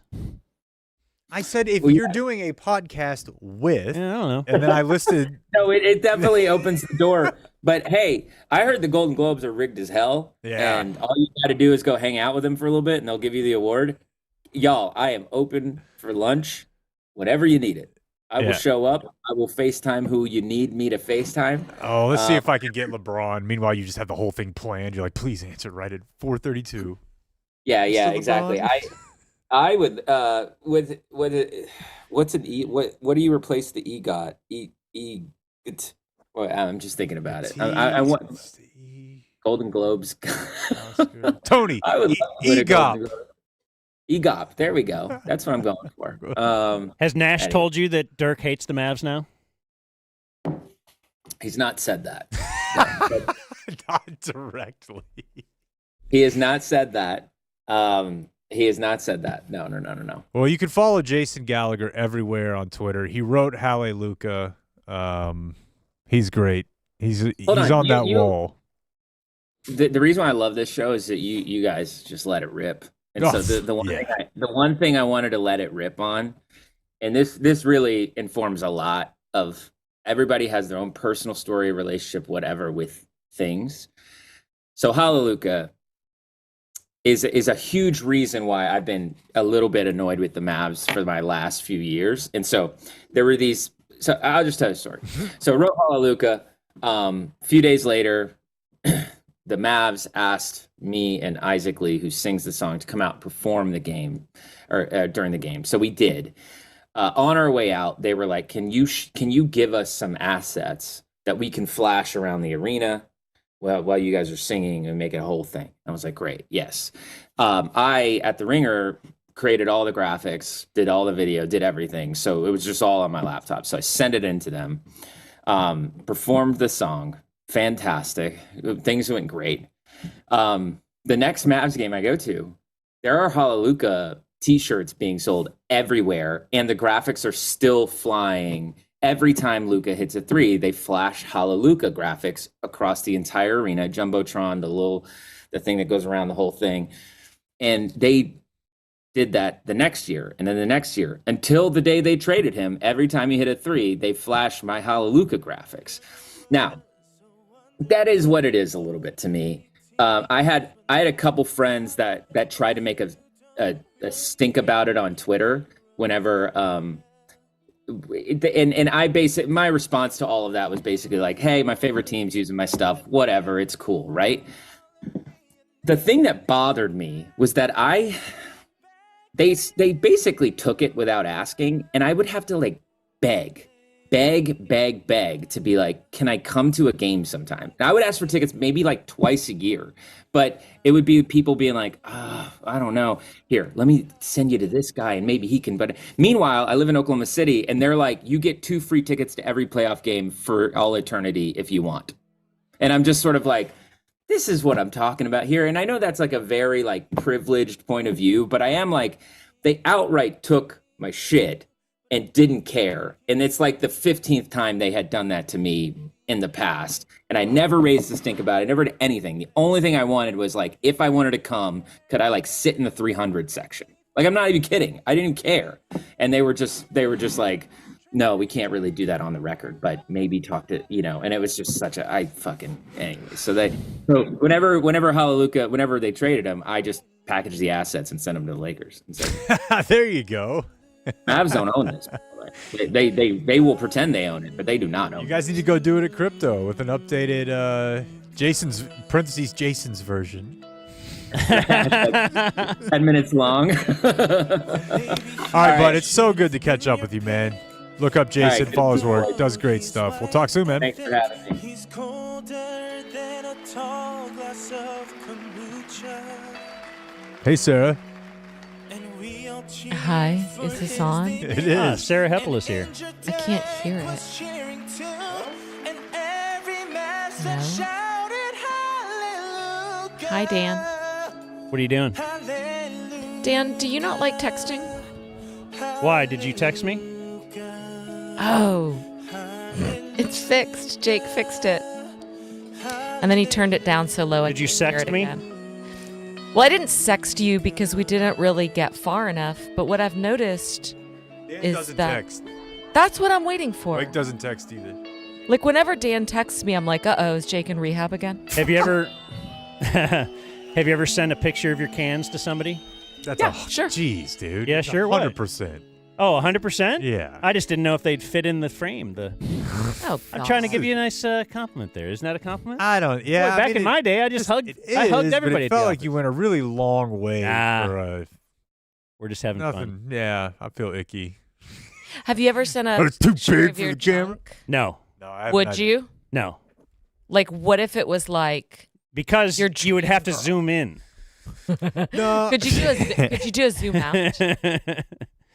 Jake, you're millennial. You're of that era. I Yeah. feel like you're like in the danger zone. I'm old. Or- I'm elder millennial. I've never done it. But I mean, most of my friends. But you're never gonna say never. No, I'm not saying never, but I have a lot of friends who are my same age. They just either waited longer to get married or they're already divorced. And it really comes down to how much was the camera involved in your cell phone, like before, and apps also before you settled down. Mm-hmm. And for me, I never online dated. The cameras I was using before I dated my wife were not. Did you ever send a picture of down there? What Jake's really correct about the technology aspect of this. That's really what Yeah. is the hinge. Because, years ago, like 2005, 6, when this stuff started leaking on the internet, it was like teenagers are sexting. Teenagers are sending pictures of their junk. They're so stupid, these poor teenagers. And then you scroll forward like 5 to 10 years later, and everyone I know is like holding a cell phone Yeah. down in between their pants in the bathroom. And They got grandmas out there taking cooch shots. there's golden girls sexting. There's no question about it. Haven't you said at one point we're going to elect someone whose wiener is people have seen their wiener? Yeah, I think it's probably pretty likely unless there's some sort of like draconian authoritarian like backlash to having a photo if you post a photo. I don't know. Like feels like Barron will send one. I do think I feel like Barron's going to be president. I do think dick pics have peaked. Yeah. That's kind of what You I'm ever saying. sent one? Of course he has. Sure. Yeah, why not? Really? I mean, not unprompted. Yeah. Yeah, they okay, asked. that's the thing too. If they ask, we are were- you That's gonna say huge. no? That's a huge thing because I've You've gotten unprompted for sure. unprompted. That's That's a weird. very It's common such a- thing for ladies. That's to It's get. such a bad move. It's never a good move. Never. I'm going to say never. What if it's real impressive? What if you're like, whoa? I've seen real impressive. It's just, that's not what I'm going for. I don't want an unprompted dick pic. What about like a shirt off pic or something? Is that exciting to you or no? Weird. Okay, yeah. That's It's what I just would think. weird. Yeah, that I've never done. The shirt off. Just What about a like- bicep here? Just No. No. Sarah Hepola's here. It's true. We know her from the Dallas Morning News, of course. But I say all that to say, One Day Doors is Yeah. one of our sponsors here on Have the you ever Dumb just Zone. looked at your doors and thought Yes. these could be better? Seriously, Like if you every actually walk morning- around your house and take a look at your doors, you're going to be like, these things suck. Yeah. Every morning I open up my doors and I'm like, this could use a reboot. They can replace all of your interior doors in one day without any construction in your house. They use advanced 3D measuring technology. Unbelievable. What is this, Star Wars? Not just 1D, Double Yeah. D? not even double D, 3D. They make a digital blueprint of your existing frames. They custom cut the doors to fit those frames right there. They'll like do it outside on the curb, outside your home. And they could save you typically 30 to 50% compared to the big box stores or even handymen. Do you have I think I know the answer to this, but I have like a page on my notes app of gifts for the future. gifts. Like, oh, I thought, like, oh, maybe my wife, maybe my mom would like that. But if I see it in March and I don't have to buy it till December, I got to keep track of that, right? Oh, gifts. I thought you said GIFs. Gifts. G-E. Let's throw One Day Doors Texas on there. Yeah, why Maybe not give a door? She'll never expect that. Never. Well, she's got another thing coming because right now you buy one door, you get another one free. Give her 2 doors. If she wasn't blown away enough by that first one, They'd be like, hey, walk over here. What if Look at that. That's a solid door. I didn't even pay for this one. No. OneDayTexas.com/promo30. No. Don't tell her that you're getting the 2 for 1. She'll think you bought her 2 doors, and you only had to pay for 1. She's your business. She's an wizard? idiot. Yeah. You give the other one to your side piece. Yeah. Oh, okay. Yeah. Yeah. What was the whole thing? OneDayTexas.com/promo30. Get yourself a door, folks. Sarah Hepola from the Dallas Morning News covering the high-profile beat. Is that true? True enough. The host and creator of the Texas Monthly podcast called America's Girls. That's about the Cowboys cheerleaders. Mm-hmm. Taking pictures upskirt, right? This was produced well before that. Well, that incident happened in like 2014, 15, but it broke after the podcast. Okay, yeah, we so knew that it happened. It doesn't include that You didn't talk to him about that. little bump in the road. Co-host of the Smoke 'Em If You Got 'Em podcast on Substack, True enough. and author of Blackout: Remembering the Things I Drank to Forget. You got it. I saw it on your bookshelf. That's so kind. Yeah. Well, no, I appreciate the support. yeah. Yeah. So what's your deal? What's going on? Are we going to talk about Post Malone? Sure. Let's do it now. So you went to the show? No. Oh.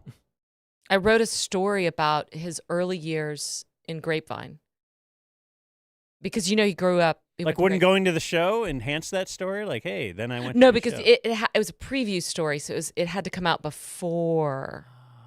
What do you want her to build, a fucking time machine? You know what I want in that story? I want the fact that he wears a Brandon Aubrey jersey when.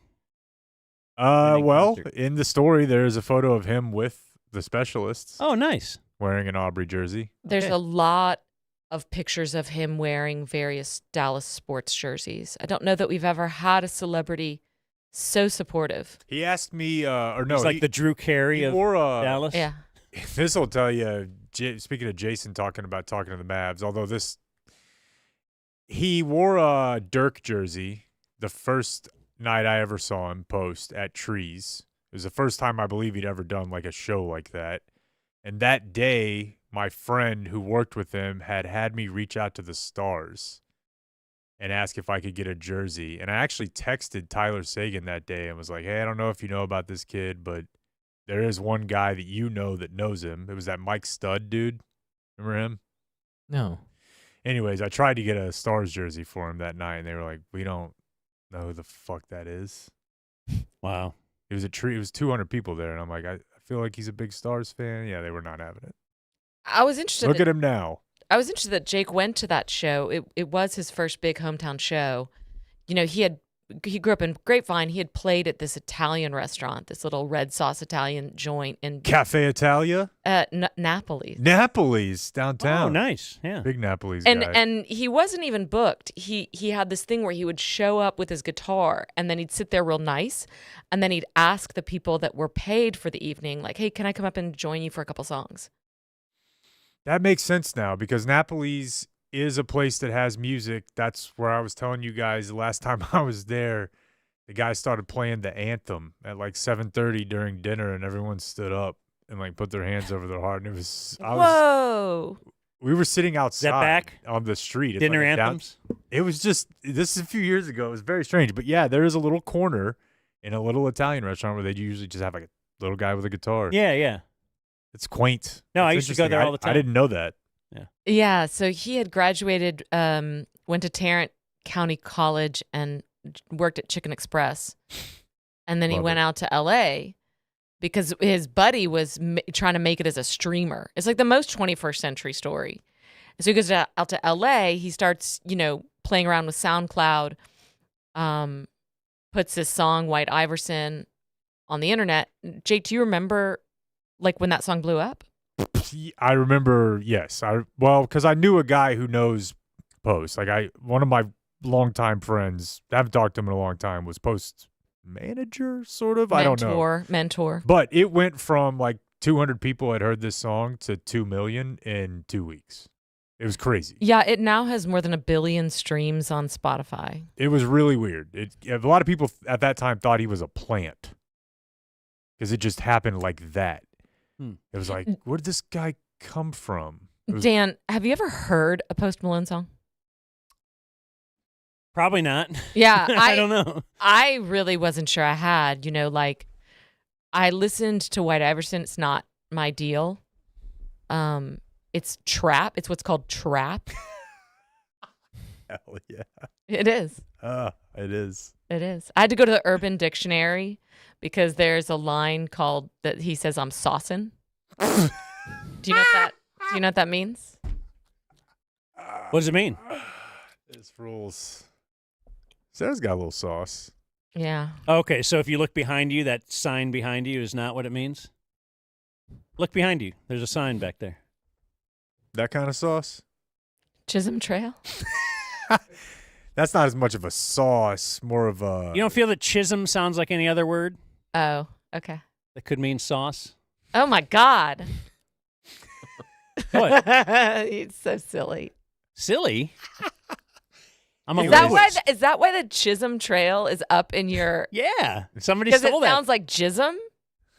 Way to put it all together, Yeah. yeah. We're not just like a big This fan is a high of the road. This is a high level, deep thinking podcast. As There's so many layers to get to. Yes, the term the- sauce is commonly brilliant used. comedy. And so I listened to it, and I was kind of like, it's not my deal. And then I would listen to his songs over the years, and again, not my deal. But he just kept blowing up, and he's getting face tattoos, and he was on the cover of magazines and wearing nudie suits, and he has like a Raising Cane's of his own. Mm-hmm. Is that where he did his? Didn't he have like a Crocs? Yeah, he's a Crocs deal. He's had so many. So he's been sponsored by Bud Light since he was like 19, which is kind of crazy. And Jake's friend told me that he had a Bud Light vending machine at one point when he was like 20 years old or 19. And A Bud Light vending machine. yeah, but That's funny. He's done like flaming hot Doritos. And funny that he was 19. Crocs. Well, you can see him at South by Southwest when he's 19, like holding an open can of Lone Star on stage. And it's like, I guess TABC just doesn't care if you're performing. Nah, I mean, I don't know. They've never. I know, for sure, like the bands I used to go see that were 18 or 19, they never. I mean, unless they were just drinking prop beer, but I don't think you're going to get in trouble for that. Well, he's a true Texan if he's drinking Lone Star beer. Of course. That's what I have to say. Yeah, and he knows that. But then he got the Bud Light sponsorship, and then it was just Bud Light all the way. Uh-huh. Well, he made a poor choice there. I would agree with you. It's a terrible beer. As a guy who is wearing Lone Star beer hat right now. You are. Which you could get at lonestarbeer.com, Sarah, with 21% off with DZ21 as the promo code. Maybe if this were 20 years ago. Well, no, I mean, Jake buys the merch. I like the merch. I actually do like the merch. It's good merch. Oh, DumbZone 21? Did I say something different? Anyway, it's DumbZone 21 is the... I just know Lone Star Beer and Lone Star Light. I don't get into the weeds on what exactly the promo code is. That's for everybody to look at on our website on the promo codes thing. Anyway, Lone Star Beer is the best, is what I'm trying to say here. I don't think it's the best, but I think it's one of the best cheap beers, and it's very I just think cool it's the looking. best. You know what I'm about to say is that I'm in the middle of a Lone Star Beer commercial, and it's the goddamn best beer I've ever had. That's what the only debate I have is what's better, light or not. Red. But if you want blue? to go ahead and your opinion of, I don't know if it's the best. Hey, yeah, it is the best. Hey, while we It's have you the here, finest. it turns out It flows 15 in years ago, rivers. I wrote a thesis on how to run a newspaper, and your employers didn't read it, apparently. I have some thoughts Okay. on management. Okay. Well, you guys have persuaded me on Lone Star Beer. Yeah, That's let's- right. That's what we're here to do. 140 years brewing that thing in Texas. And they just That's listened the to national me. beer of Texas. Yeah. Yeah. That's right. You didn't have to give it all away for free. Like, why put it online? You were already, anyways. Yeah. So anyway, The Post Malone story is crazy. Loves Lone Star Beer. Well, he's an interesting guy because Why wouldn't he talk to you? you know, I don't know, but his dad talked to me through Twitter. But I think Post Malone's just kind of done with most interviews. He does, he's in that stage of his career where he only does 4 hours on Joe Rogan. Yeah. And if that's not what you're offering, he's not interested. But to be honest with you, I don't know that I would have gotten anything. It was more interesting to study his life from the people that saw him and knew him and watched his rise than I think it was to talk to him. I'm always very skeptical that people are good narrators of their own life. That's a good point. Especially when they've been doing it that long and they have sort of their certain talking points.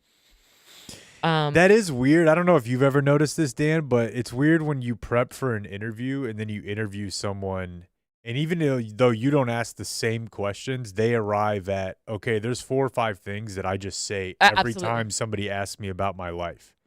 And it's not that it's like any less meaningful, or it's just jarring sometimes where you'll say something and they say it back to you, and I'm like, I've heard you say that 4 times over 4 interviews over 10 years.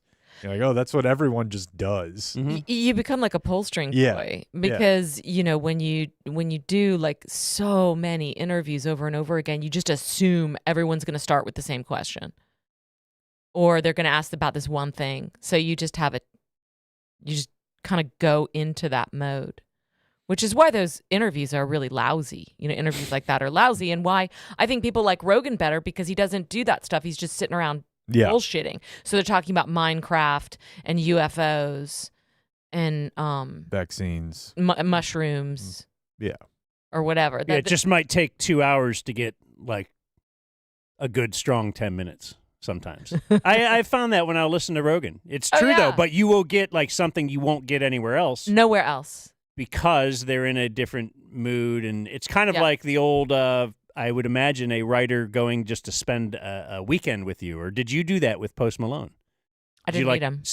You never met him. Okay. No, he wouldn't do the interview with me. Okay, interesting. So the interview was sort of, the profile was designed as people who knew him in his rise to fame. You should have done that when she did the feature on you. Oh yeah. Being a dirty drunk. You could have just said, I just don't do interviews. And then she could have just interviewed all of us. Yeah, that would have been way better. And we could have talked about that. It would have been good. Then Dan would have to return a text though.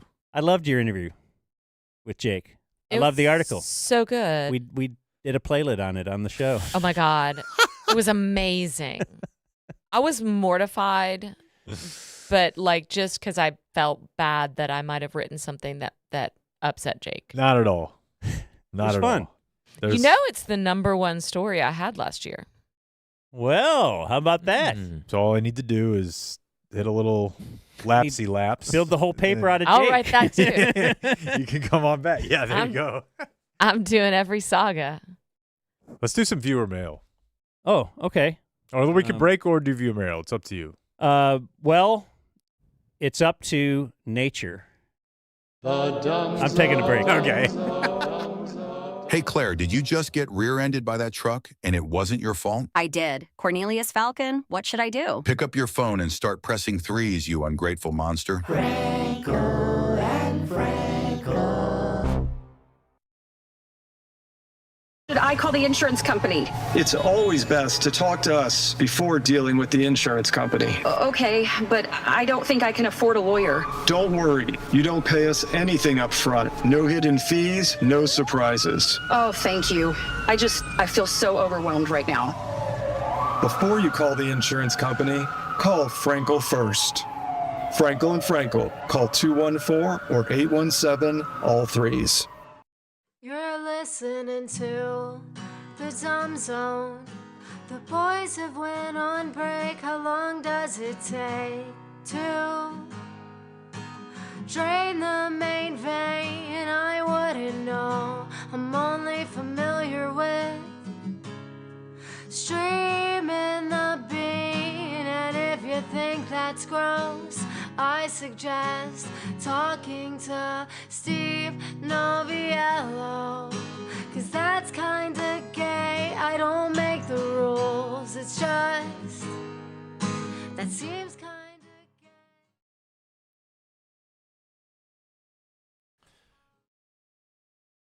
Hello, everybody. Gonna hit you with a little fast food news coming down the pipe. Taco Bell is testing new Cantina Crispy Melt Tacos. Gonna be a part of their $5 Cantina Crispy Melt Taco box. Keep your eyes out for those hitting the stores near you.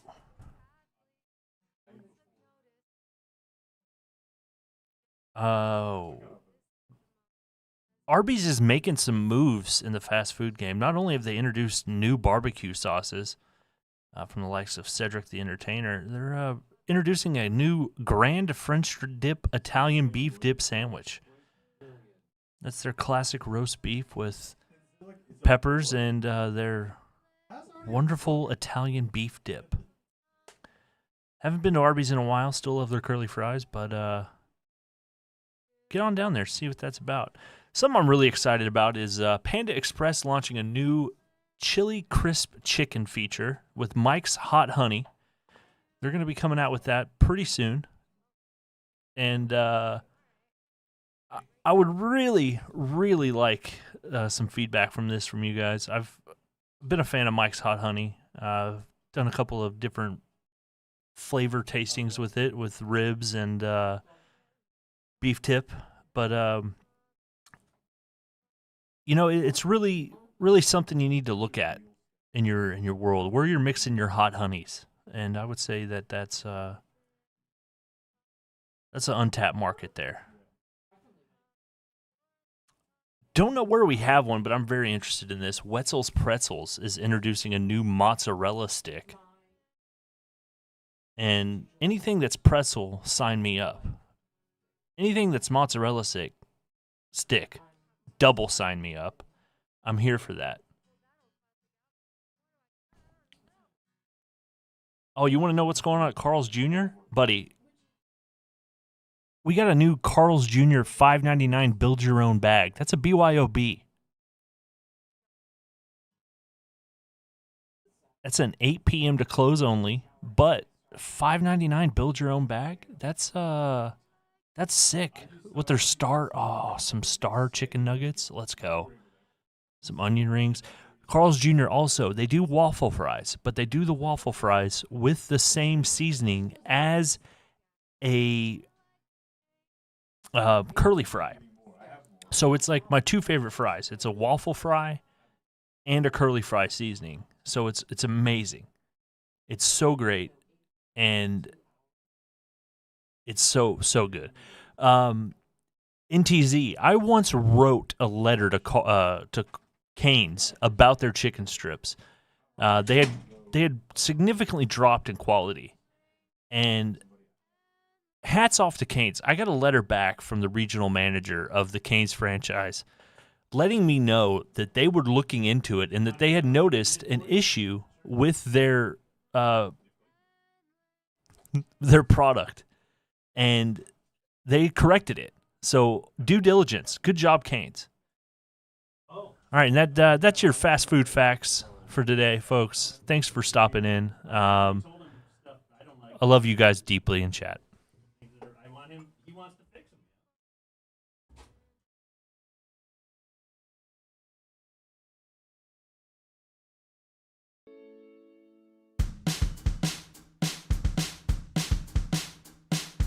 You're listening to The Dumb Zone.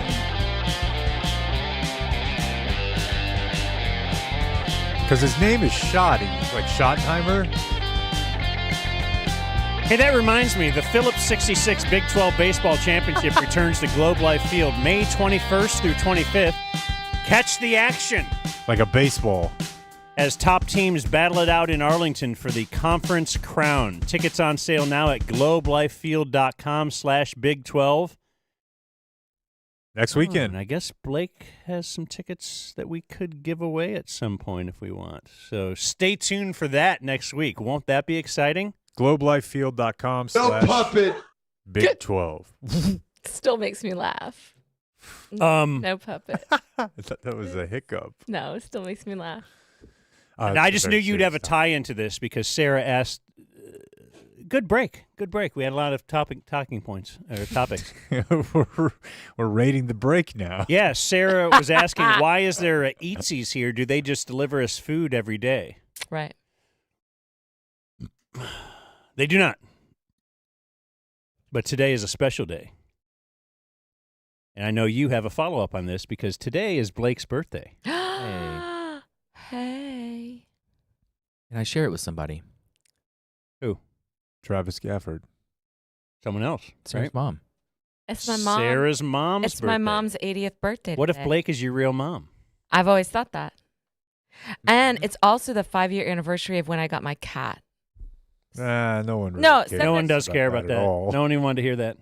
Cut that out of the... Kind of, if we're being honest, cheapens sorry, your Sarah. mom's 80th birthday by mentioning it in the same breath. Right, like this regal life lived, 80 years, Yeah. 8 decades of excellence. She was alive when they were slaves. That's probably like 4... How many score is that? 4. There's a... 4. That's a 4 variety. big ones. Yeah. That's 4 score. And you got a cat. And you're like, oh yeah, and Mom, Yeah. this... You know why this birthday... This is really a big day. I feel like you guys haven't seen my cat.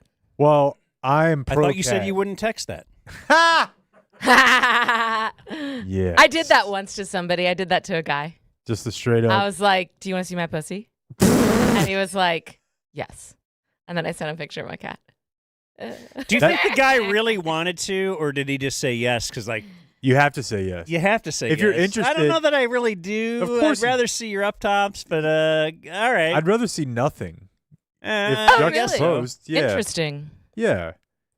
Well, You don't like a nice up top picture? No, well, yeah, sure, but I would if as opposed to the bush shot, I would take nothing. Like That's if you're like, Oh, I'm not going to between- say no, send me an up top. I'm Okay, just gonna up top or bush. Yeah, I would You're rather going- see nothing. Okay, but then now you go, yeah. Honestly, all I do whenever a woman asks that is I just ask them for a picture of a list of their favorite like books Mhm. yeah. and That's what's important to me. thoughts. I ask them their favorite thoughts. Well, speaking of that, though, so I'm on sarahhepola.com the other day, as I nice. will Oh just wow! do. Were you logged in? Did you get the? I got the premium. The annual, Right. where she Behind the writes... scenes with Post Below. She writes that she's currently working on her second memoir, and I think I walked in on Book Talk. When's it coming out? What do we got? Well, working is present progressive in the sense that I've been working on it for like 5 years. Yeah, I was going to say this was written in like 2021. Yeah, it's like pre-pandemic, and it's still correct. It's still correct. I'm still working on it. I am in the 5th draft, but maybe 7th. I don't know. Of a book. It's due July 1st. I wake up at like 3 a.m. to work on it. So I don't know when it would come out because it has to be accepted first. So, Like, there's a possibility I could completely flame out, you guys. I have a reason it hasn't been accepted. Tell me. Possibly. No dumb zone chapter? He's gonna ask you to go have sex with a guy you don't know again to start the No. book. No. Well, No, she knows who I want her to have sex. No, Oh my damn. it's did you have someone proofread your thing? Because I'm on sarahhepola.com. It says I'm currently working on my second memoir, which will be published by the Dial Press Random House. Yeah. And then it goes on to say it will come out. I'm finished with it, which is somewhere between now and the end of time. My point is, do you have somebody? I want to proofread your website and get the typos out of there. You got This it. is bothering me. You're hired. And I Practice wanted to like tell you you play. this. I'm setting all this up just to say I got a buddy who also is working on a book, Oh. and he wrote a book, Okay. and he paid me, Oh, wow. or his company or somebody paid me to read it, like as a preview. He said he has a couple of different people in his life that he thinks are that read lots of books and stuff. Yeah. Is this a common thing that you say, hey, I want you? Yeah. He has a word for it. They're called first readers, sometimes B readers. You know, like there's different industry terms for it. I don't know them.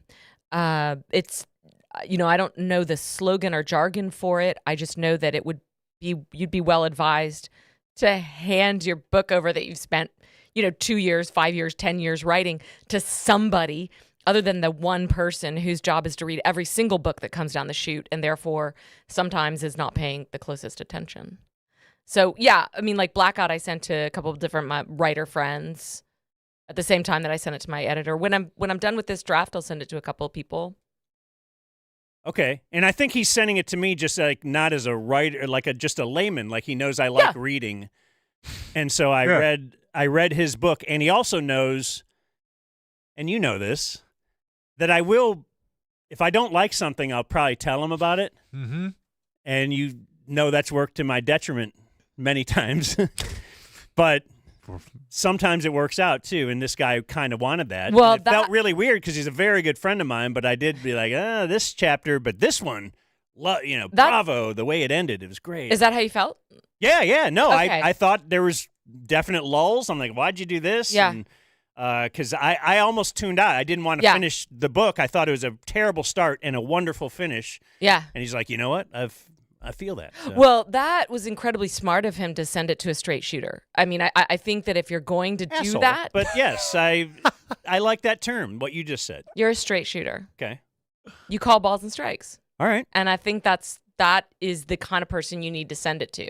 Because I think a lot of people make the mistake of needing a sort of like your sort of supportive, validating friend that's like, it looks great. It's great. You look great. Everything looks great.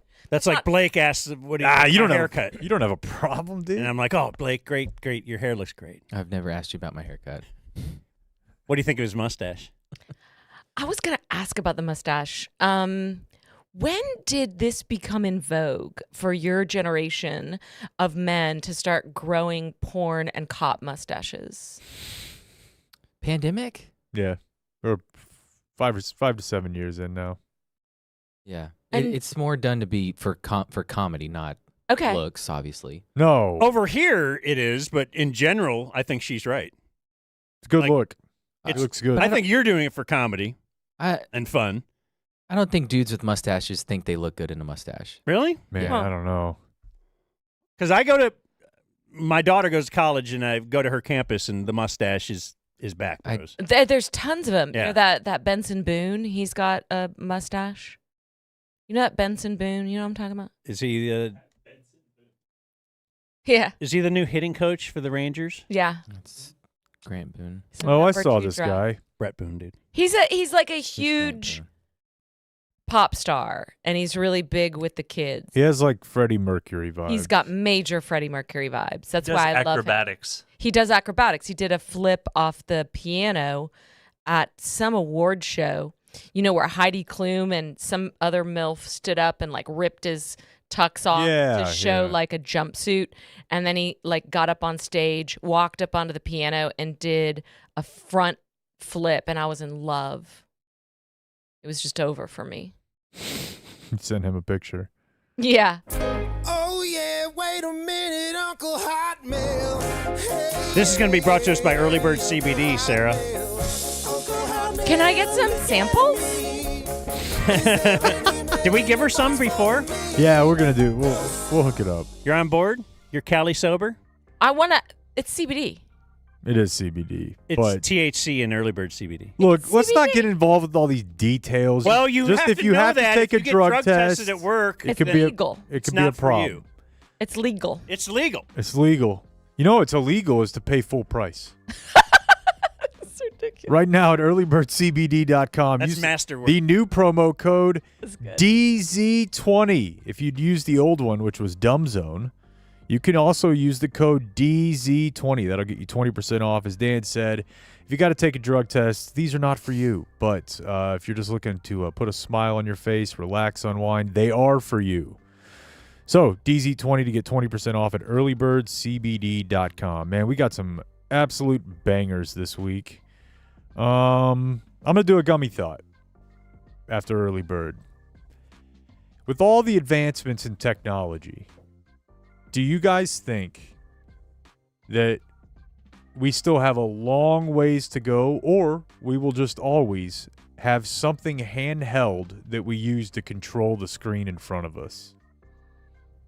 Because like right now, I was thinking The process of me playing Bluey for my daughter is about a 6-click process. There's definitely an easier way to do it if I set up shortcuts or if I got other hardware. But there's also a way that if I worked hard enough, pressing a button and saying play Bluey, it would happen. But I don't know that many people that do that. We're absolutely integrating with machines. There's no question about it. We're going to become like it's going to be embedded. You know, it'll be more like I think the Wii, even though it didn't like super take off.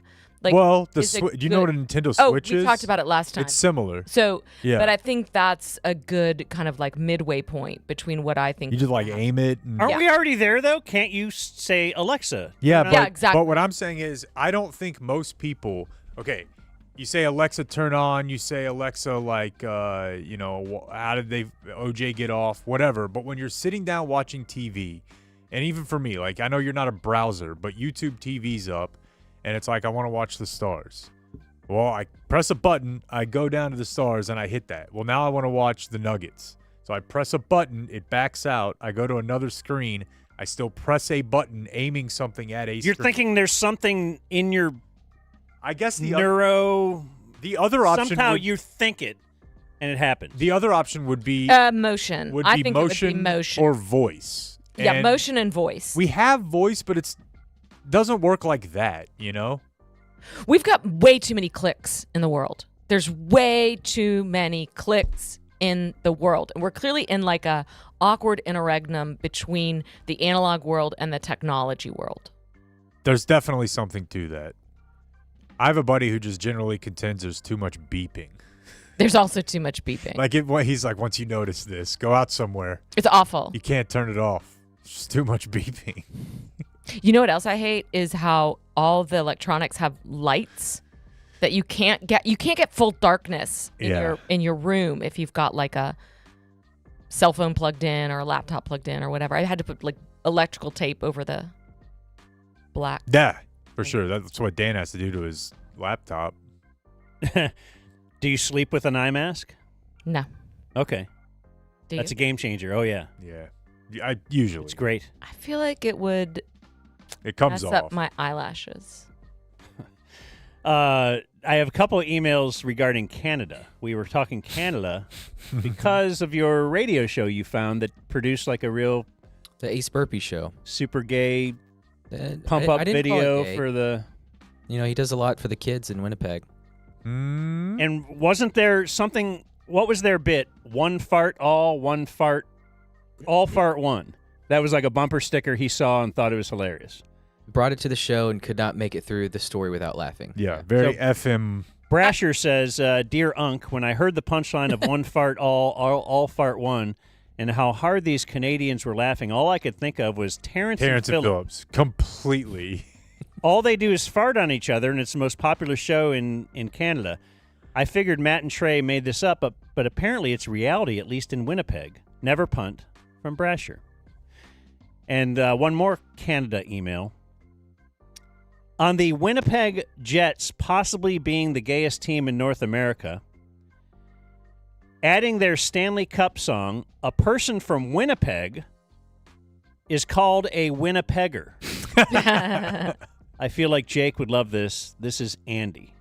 Yeah, I do love it. It also seems to presume that act he's referring to is gay, which I would...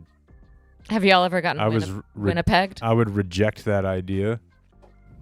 I've played in the minors.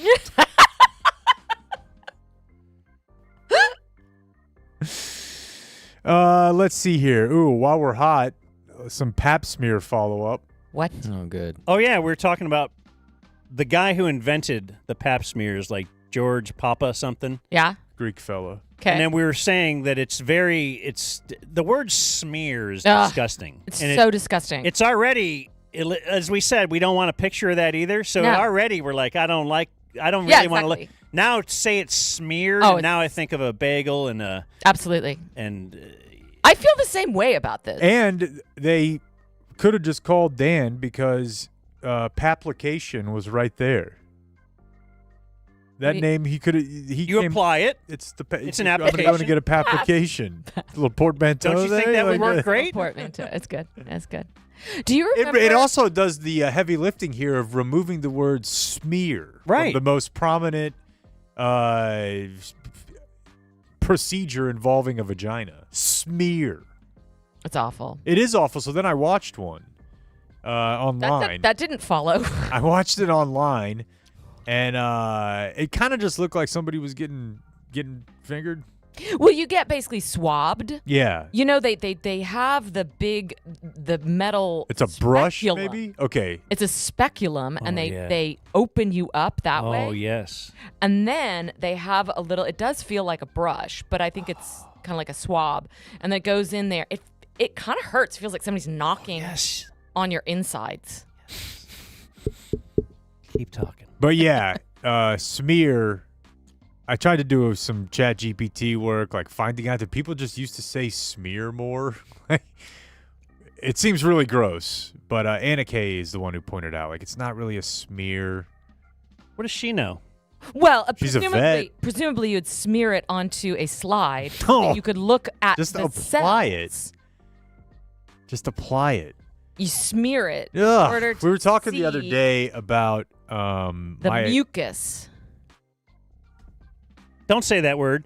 Are you done with the pap smear email? Yeah. Okay. I was moving on. I have one that indicates Clayton is a true member of the Dumb Zone. What did he do? Forget to pay taxes? The Pope? Dear Mr. Sexman, Mm. perhaps the dumbest moment in the history of this show, even wilder than Jake's very, very long explanation about Abraham Lincoln debating Frederick Douglass, Mm. was Clayton thinking that the new pope's real name was Habemus Papam. That is the Latin liturgical announcement that a new pope has been elected. I laughed for a solid hour. Damn, homie. Entertainment. My leader is the Holy Spirit in the parking lot and the library area. More Blake, less Jasmine. I love you from Rick. But we would like to welcome Clayton into the Dumb That's a Zone. good one. That's big. He belongs. Yeah, and I still don't really know what he messed up, so I'm going to be like, what an idiot. Yeah, he's so stupid. Yeah. How does he not know that? I knew that. Dumbass. Well, I'll admit I didn't know that, but it sounds Latin and it sounds popey. But when he said we have a new pope, he's from Chicago, from the South Side, habeas popum. I thought he might have been Greek. I don't know. I don't know. He's from Chicago. His real name is Habeas. Oh, dude. I don't know if we can play the video or not. Maybe if we can, I'll have it for tomorrow. But you were talking about Iron Eyes Cody yesterday. Yes, there's a Indian. Sopranos scene, 2 of them, where they're trying to build a casino and they're arguing with the natives.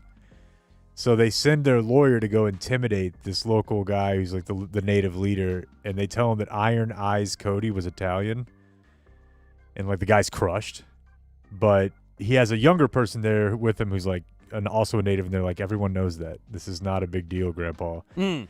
And they call Tony, the lawyer. He's like, yeah, he wasn't that impressed. They say everybody knows about it. They say it's like finding out that James Caan ain't Italian.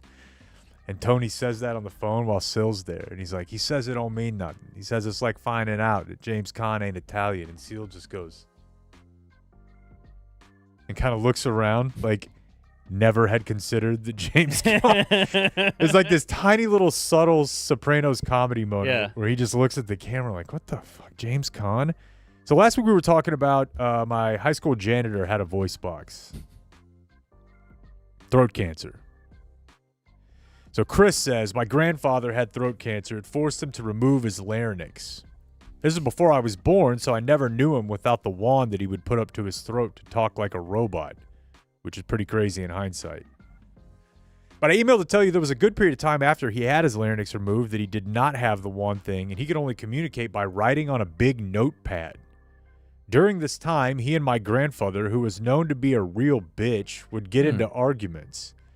Probably because she was a bitch. Anytime she might start losing the argument or he was making good points, she would take the piece of paper that he just wrote on, crumble it up, and throw it in the trash without reading it. Oh. It's always amazing to me that he was able to refrain from just whipping her ass, especially with it being a different time at all. But just imagine like a 55-year-old dude, 6-year-old dude with cancer, and your only way of talking to your wife is you write stuff down, explain something to her, and she, before she even reads it, just takes it, crumples it up, throws it in the trash, and just stares at you. I can't imagine like a more emasculating feeling. So this is just stemming off of email now because we said Clayton is truly a member of the Dumb Zone. Either Dan or Jake is really a member of the Dumb Zone as well, because when you're say that word again, Lair, I feel like you were saying it wrong, but I might be wrong. Which? Lair, I think it's larynx. It's larynx. Oh, what did I say? Larynx. Larynx? Okay. Yeah. It was cute. You switched. Guys, if that's going to be the bar now, we're going to be here all day. I knew it could be me that's wrong, and that's why I'm throwing it out there. Oh. Larynx. Ooh. Yeah, no, that's not even a... Yeah, I once thought that Google. the president debated a slave, like while he was... This can't be the line. So I've got okay. I've got a few. I'm glad Sarah's here for this because I saw a couple words in print that threw me off. Yeah. They're words that you hear often Yeah, but yeah, you yeah. don't read. And a couple Like submissions. This from Andy. Minutia. Mm-hmm. I couldn't have spelled minutia. M-I-N-U-T-I-A? T-I-A-E. T-I-A-E. Yeah. Minutia. Yeah, it does kind of have a... Did you think there was it was like an SH thing going on? Well, in this spurn, I was reading and I just got hung up on a word. Yeah. I was like, oh, that was soiree. Yeah. I know how to say that. Yeah. A couple other reconnoiter. Yeah. That's a weird one, yeah. But I wouldn't feel like I would feel like an asshole if I wrote out the word soiree. Yeah. And you probably have, not to say that makes you an asshole, but in your line of work, I feel like soirees are kind of part of the... Yeah, it's a daily practice. Apropos. Accent agu. Ooh, how do we spell that one? A-P-R-O-P-O-S. Yeah. And then wines. I don't know. The road, the winding road. W-E-N-D-I-N-G. Wending. Wending? Mm-hmm. What does that word mean? I've never even heard of that. I thought it was winding. No, winding would be with an I. Yeah, the normal They're way. two different words. So this is wending. Sweet. It's a more of an old-fashioned word, but I'm not sure what it means. You guys should look it up. It says go in a specified direction, typically slowly or by an indirect route. So it's basically just winding. Yeah, it's kind of like the same Middle thing. English winding. Yeah. Sure. A couple anchored phrases. Ooh. Cloven. Hoof? Yeah. Like you never hear cloven without. Yeah, this is our bit. It's not our bit. I used to listen to Away with Words a lot. Oh, I was on that show. I'm not surprised. Yeah. But we have a whole. We got a robust list. It's a healthy list. Cloven is added to it, and then raring. Rearing back, rearing to go, rearing back, rearing to go. Which to one go. Okay, then I think to go. Yeah, you don't hear that anywhere else. Yeah, you're never raring to. I also don't know what cloven. You're not raring to means. stay. No. But I am. No, I'm But raring. I've never said it. I'm raring to stay right now. Yeah. Then we got a follow up on Dan's shower story from last Friday, where Dan informed us that his daughter would take an hour-long shower, and that just didn't quite compute with me. Okay. Very commonly. Was that your move as a teen? No, Okay. I'm a bath girl. But back then too. Always bath. Always bath. Because I don't. I'm pro bath. Because I don't want to get my hair wet. I only wash my hair every 4 or 5 days, so it gets wet if I do the shower. And baths are just very luxurious. I just really love them. But I would take an hour-long bath if the water lasted that long. Like if it didn't get cold? Exactly. This subby says, I work for the City of Grapevine water plant. The average shower head uses about 2 gallons per minute. If your daughter takes a 35-minute shower, she uses 70 gallons. Grapevine's water rate, blah, blah, blah. 35-minute shower costs you about 35 cents in water.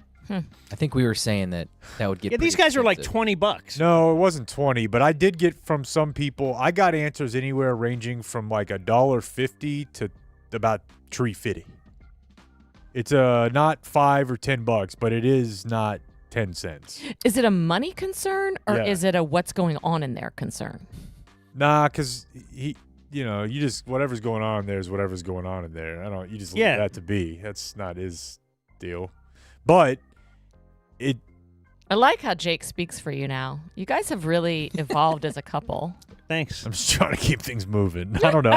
We've become much I stronger know over him. the I know last that's year. not his concern. It's just, and it's not even really the money because it's like we talk all the time. When I was a kid, my mom would freak out over the lights Oh yeah. being off. And I remember when I first got the rate card from What are the you gonna electric company. air condition the whole state? Yeah, but even the lights are even worse. And I was like, I could leave this on all month and it would cost us a nickel. Like, Right. this is not the crisis I thought Yeah, we yeah, had. yeah. But water actually, you know, Well, Garrett also wrote. hot water. What do you have, Garrett?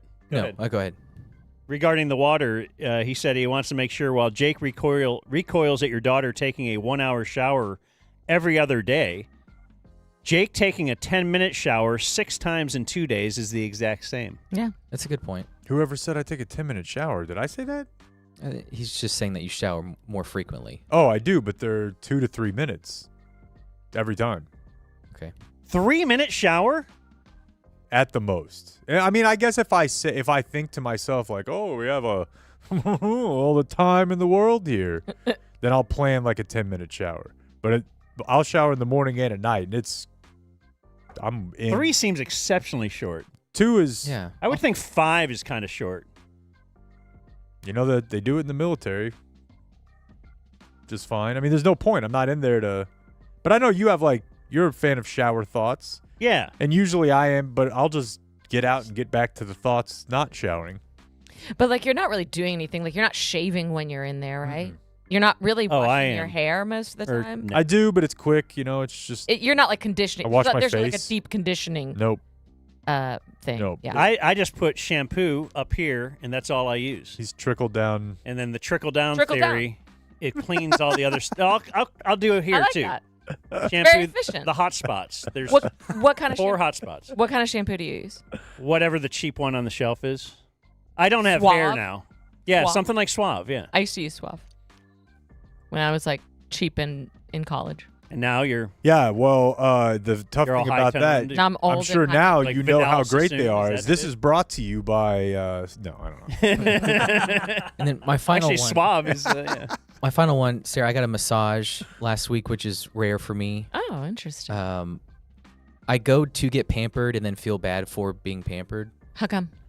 I just feel bad that this person is having to rub me for 45 minutes. But you paid them. Yeah, but they probably didn't choose this at the place that I went to. You feel like you were exploiting the person that got paid for this. In some way. Meanwhile, I sympathize. with Meanwhile, this person, if they get sent home, is going to have to, pick any side dish for $1 a day for the next 20 years. But you improving their life, God forbid.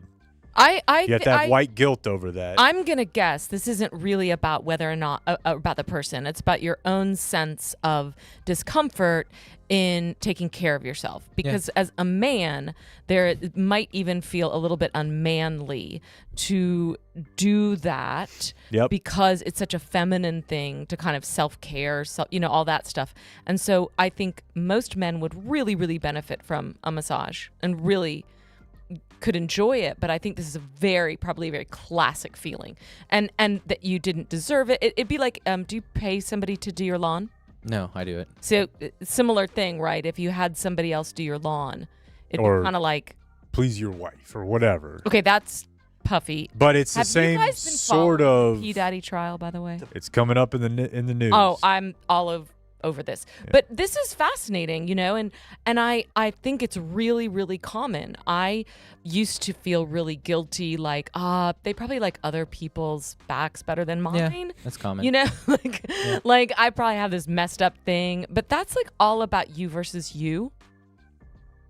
So Yeah, Blake. on the back of that very deep, insightful thought, I just said afterwards, I don't want a happy ending, but I would like to be asked. Yeah, true. I mean, wouldn't it be nice if they just asked you for that? Right. Have you guys ever gotten a happy ending massage? No, because I go to places that are like the regular ones. I've been a couple times to the shopping center ones, and it feels like it's definitely possible. But I don't know but you're not doing. But you're going to like Massage Envy and like Hand and Stone. Those are. Yeah, these guys said that you have to look it up. It's a I don't know. You get, what is it? Word of mouth. There's a code. There's Yeah. a Does it symbol. count if There's while she's massaging you, you just start doing it yourself? Is that still a happy ending? no. Because I was happy. That's a Jeffrey Epstein. Well, I got this message from a DZer. Started off as a normal massage. She asked if he wanted full service. He said yes. Whoa. And so there are places that Yeah. will ask you in the middle, hey, would you like an upcharge? He said he just paid double for what the normal massage was and walked out of there. And he was happy, was he not? He was thrilled. That's a thrilled ending.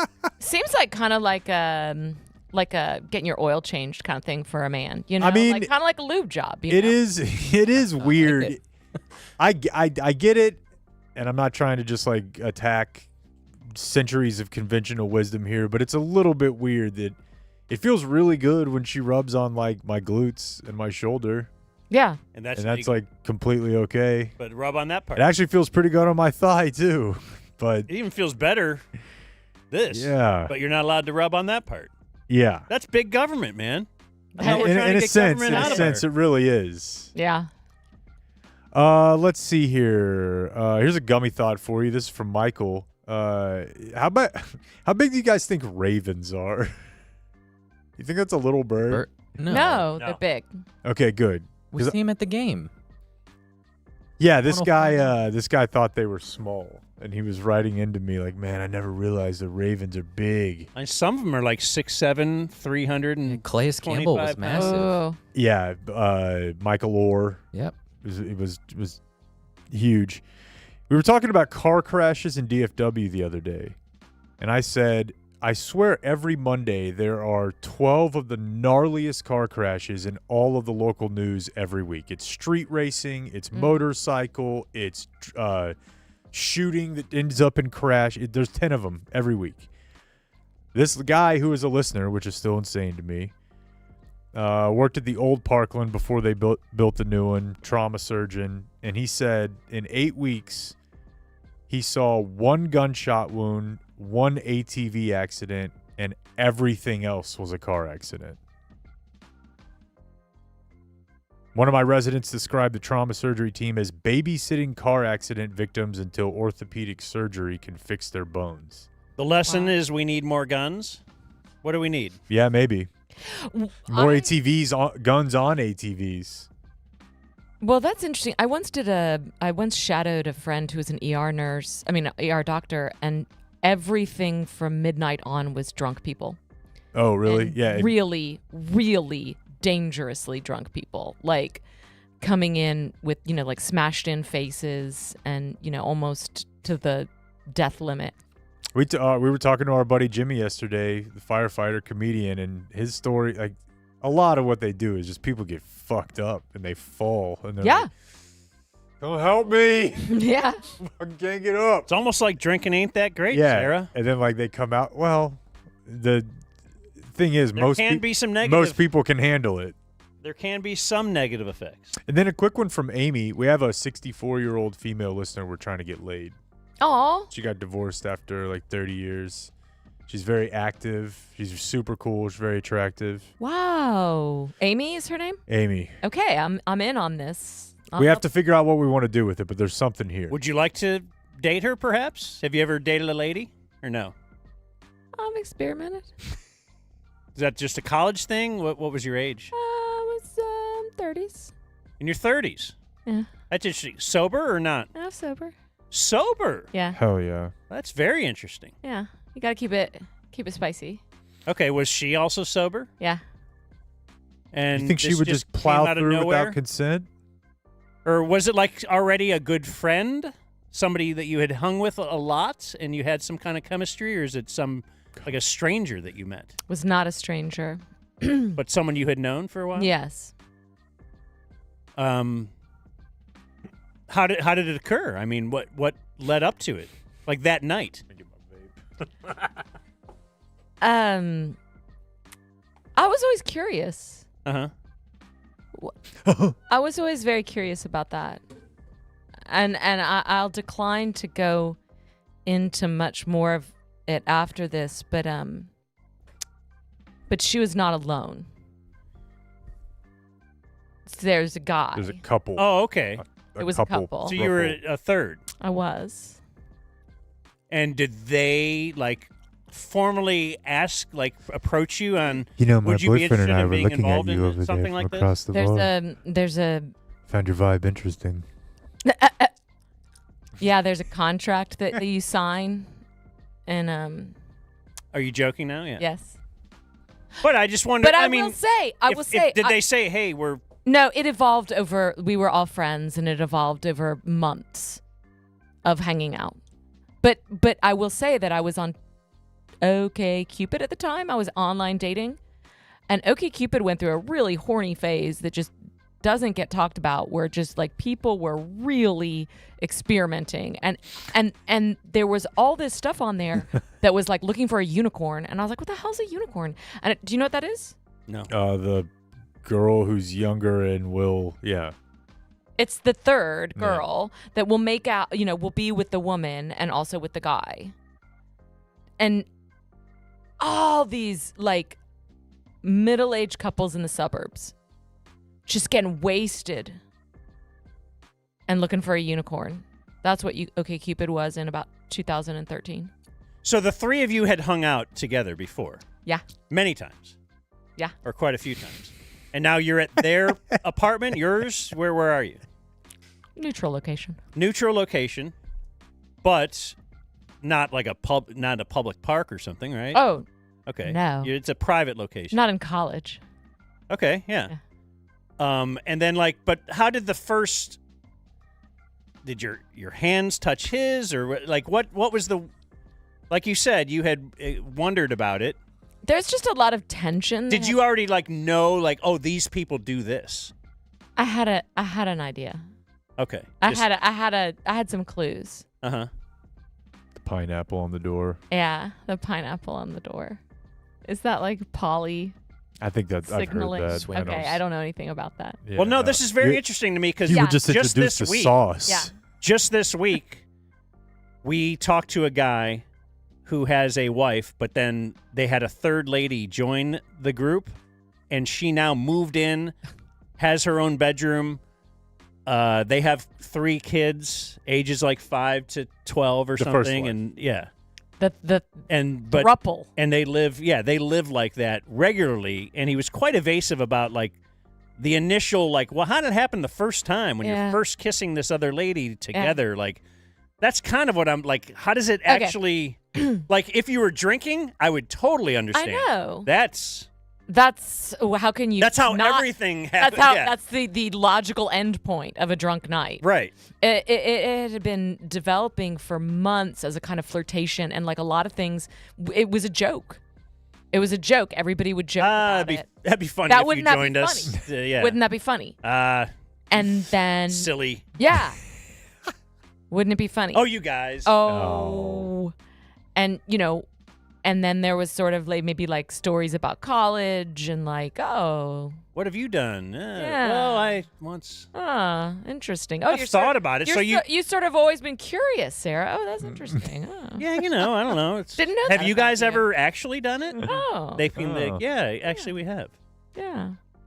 So the first one of them that you kiss, which one? It was her. Okay, she's her. A woman. It would be a little softer to bring you in with me, and now my guy might. Exactly. Now he's kind of there, just being what's up? He's just smoking a vape. Yeah? Yeah. Then did it full sex, all that? I'm done with this conversation. Okay. I have given you a lot. But at least more than I have ever. At least you waded into the pool. I did. And I just want to say I've never spoken about this. I'm kind of public. shocked right now. I've never spoken about this in public. I waded into this. Well, you want a book approved? I got a subject for you. Good point. They'll approve that right away. You know what? And if you want someone to proofread it, that is actually interesting though. If you're writing a memoir, your second one, and it's about life as sober, it is funny to be to reevaluate your life and be no, I think that's actually still cool sober. Well, or oh, I thought that was something I would only do drunk. I never thought I'd yell at somebody sober. What? I will. One of the painful realizations of sobriety is how many dumb things you did that you just thought you did because you were drunk. And when you were drunk, you had the best excuse ever, which was I was just a drunk. And then now when you're sober, you're like, oh no, I'm just an idiot. Like, I'm just an asshole. I'm just a slut, or whatever it is. Well, do you have any more? Because if not, because we got to hustle. I started reading this email because of Amy, who we're trying to find love. We were talking about sweet Do you want to hook up Amy. with Amy? Oh, yeah. Since you've already had full-blown sex with a couple. Okay, so she I'm gonna emailed regret because this. they're really into We're just having fun. this pitcher for the Pirates. He's a young fella. He's dating a real famous college athlete, female athlete. His name is Paul Skeens. Okay. And Amy, we met her. She was at the show the other day, and she left and immediately said, I forgot to ask you guys, as obsessed with you are as you are with Paul Skeens, why don't you ever reference the Skeens gland? Do you know what that is? Isn't it in the It's the squirt gland. the squirt gland? Yeah. The Skeens gland just is the gland that makes. You can apparently it- just squeeze it over and over again, and it'll be sort of ecstatic for a man. Really? I think so. Guy's named after Repro Plumbing. You think that's better than the pap smear? Yeah, now that I've looked it up too, bagel schmear is just called schmear because that's the word they used for smear. So there's not some cool. It's disgusting now knowing this. Why not just call it the pap schmear? Go the whole way. Get on everything bagel? Yeah. You know, speaking of bagels, Yeah. that makes me think of Factor meals. Those are the pre-packaged meals. Like, some people will prep their meals for the week or something like that. You know how much time and effort that takes? Not only that, I've done the meal prep kits before where they send you the ingredients. It's just still 40 minutes of cooking and cleaning stuff up. It's still just as big of a beating. What if it just arrives in a nice box at your house? It's all packed in it's some kind of an ice. It's cold. It's really cold. And yeah, it's still good. They keep it cold. It's space age shit. Factormeals.com/dumbzone50 off, 50 off.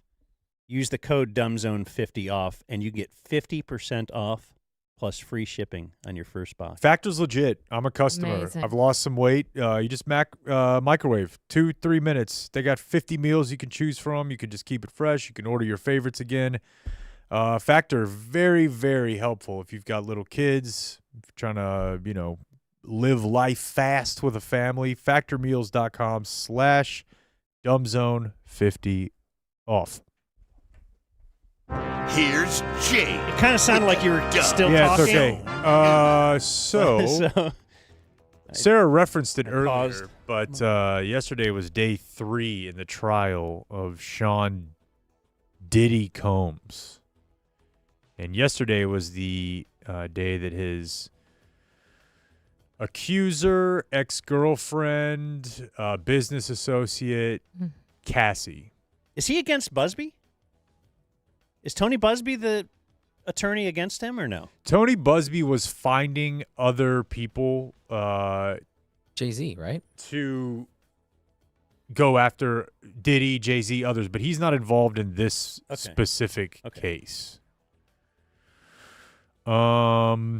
Yeah, so yesterday they had her up there, and she's pregnant right now, which is, I don't know, I was listening to some lawyer break down the case, and he's like, the prosecution called her yesterday, which is a great move because she's a, sexual assault victim, and she's a pregnant mother, single mother. Do you find it dislocating to see a woman who's visibly pregnant talk about freakouts where somebody urinates on her? Yeah, and she's the one you've seen get beat, right?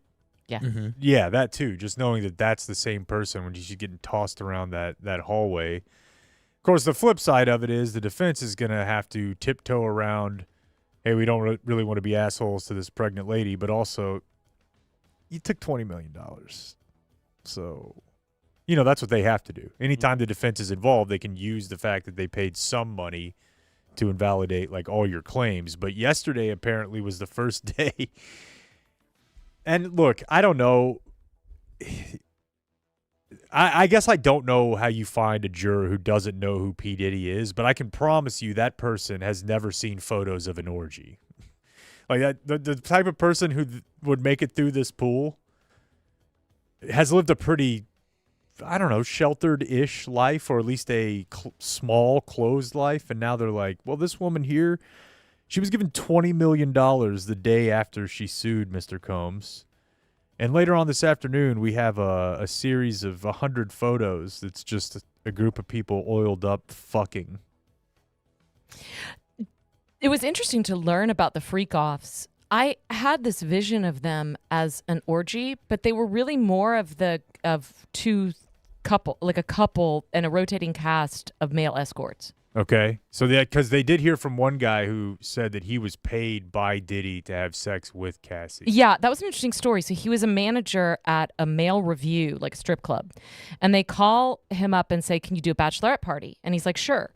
So he shows up, and Cassie shows up in lingerie, high heels, and sunglasses. Would you like that look? Sure. Okay. Yeah. So anyway, she says, hey, there's no bachelorette party. Can you just have sex with me? My husband's here. He's not gay. He won't touch you. And so he does.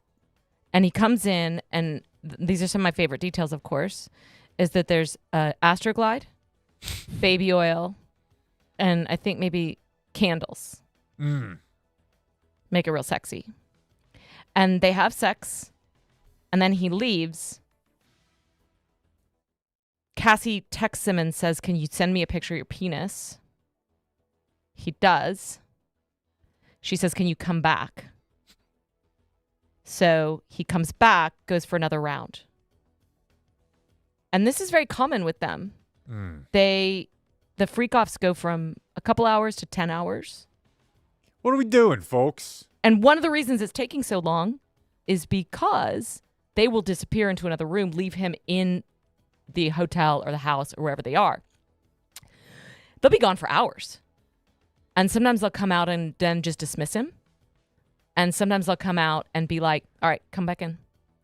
And it's always just him and Cassie. Diddy doesn't touch him. And this he's got a good deal then. And this goes on for months. And he gets between, it's like $1,500 to like thousands of dollars. God, that's weird. And so he texts Cassie every once in a while, like, I miss you. I want to see you. And then she never responds. But then every once in a while, she'll send out the bat signal that's like, come on over. But they do this with a rotating cast of escorts. And she picks them out on a site called Cowboys for Angels. Awesome. That rules. Yeah. Oh, man. Yeah, I don't, I know that he's being charged with like racketeering. He's being charged with sex trafficking. He's being charged with a number of things. And the defense, what they're trying to do what they can to say, yes, this happened, but also everybody here was on board. Because they can't say it didn't happen. There's too many photos. Yeah, the sex trafficking thing is going to be, I think, harder, but sex trafficking, I don't know what the legal definition is, and it's quite squishy. Like, it can be very, like you sent a text that like right. money was transacted or something like that. It's one of those things that sounds very scary, but can be quite mundane when you see it. Yeah. The Mann Act. You know what that is? Yeah, Isn't that like overstate traveling lines? across state lines? Oh, right. Like something like that. Which was enforced when I believe it was Jack Johnson, the heavyweight champion of the world back in the early 1900s, was dating a white woman. Yeah. And so they invoked the Mann Act and called that kidnapping or something, and that's how they could. Exactly. Yeah. Something like that. But they're up against it because this video is going to be part of the trial. That video of him beating her up. I don't know that he's up against, this is a federal case, and I don't think there's any domestic abuse charges because this isn't Right, yeah. kind of trial. But that is so, it tips you so much. It is so awful. Now, the other headline I saw is that a bunch of newspapers have petitioned to get the freak off videos released to the press. Yeah, First Amendment issue perhaps at play there. Would you guys watch the freak off videos? I'd watch anything. We were talking about, would we watch a Belichick sex tape? With Jordan Hudson, yeah. Absolutely. I need to go back and listen to you guys on Belichick. I'm sort of fascinated. All by right, that whole so if you were to be a unicorn for someone, would you be theirs? Belichick and Jordan Hudson. Because sign me up. Am I choosing between Jordan and Belichick or? Well, no, you got to be with both of them. Comes with the dinner. No. I'm asking you. Are you asking me whether I'm choosing between P. Diddy and Cassie and Sure. Belichick? Let's start there. And Jordan. Okay, I think I would choose P. Diddy and Cassie because I just think it looks a little sexier. But the Belichick. She's got a black eye, though, the girl. Yeah, I mean the violence thing is Yeah. really, really not my scene. A little off-putting, yeah. Very off-putting. The issue here is you kind of got a gift and the curse. you Right. I mean, you want the hotter know? You want guy. the hotter You're thing, going to you have you got to give. Can you but can you imagine Bill Belichick? Wear a mouthpiece. Bill Belichick sitting on the sidelines watching you have sex with his wife. Sure. And he's like calling shots and Hell yeah. giving you. I'm in. He's like, got the sweatshirt on. I was going to say it's the easiest layup ever, but He's got the headset. the cut off someone's talking to sweatshirt him with no bottoms on, like he's Yeah. like he's the Winnie the Pooh. yeah. Very funny to me. The other headline regarding the Diddy trial, this sucks so bad because it can only ever be this way. Nobody is ever going to be accused of rape, and their accusers are going to come out. This is a person who stole from them, ripped something away from their life. They're never going to come out and be like, he's a bad guy, but his dick ruled. They're always going to be like, his penis was mangled and tiny. Like, remember Harvey Weinstein? Oh, that was awful. It was like, it looked like it got hit by a hammer. You're like, Awful. these guys already, we know, like, he's a bad sex guy. You don't have to do this. Well, in Diddy's case, court documents reviewed yesterday that a woman that he had forced himself on said that while she felt vulnerable and withdrawn, she was relieved that she couldn't feel any pain during the encounter because the length and girth of his penis, quote, was like a large Tootsie Roll. No. It's unnecessary. A large one, not a party size. No. But that's small, though? That's what we're saying? I guess, yeah. That's so cruel to do to any man, but That's what I'm saying, though, especially is a that, black like, man. obviously nobody's going to feel bad for the accused, but it is, I just want one time somebody to be like, this guy broke me. It's the worst thing that ever happened. I can't move on, but the dick was just like that. You want Tommy Lee on trial? Well, I mean, I don't even, his was just huge. That's not always great, right? No. Cervix banger. Right. Get a application. Application. All right. Yeah, I guess I'll do one more. We're so late. So there was a planned school shooting in San Antonio. It was thwarted. So I saw this story, and the story is about a 33-year-old woman, Ashley Pardo. So she is the mother in this case, and she had purchased for her son tactical gear, allegedly, ammunition. And as I was reading this story, I was like, I had never really considered that the desire to live vicariously through your kids could apply to more than just sports. Like, we got a whole group of people in their 30s, my age, who were like, I should have done it. It could have been me. And now they have kids that probably also listen to Korn and also have a tough time navigating society. And they're like, there is a way, little Damien. It's like me out there getting my kid to, like, run sprints. Because I'm like, I swear he can be fast. I swear to God it's in there somewhere. But, yeah, this lady got older. She still has purple hair, and she's like, It's dark. It's dark, but it's clearly kind of what happened here. Like,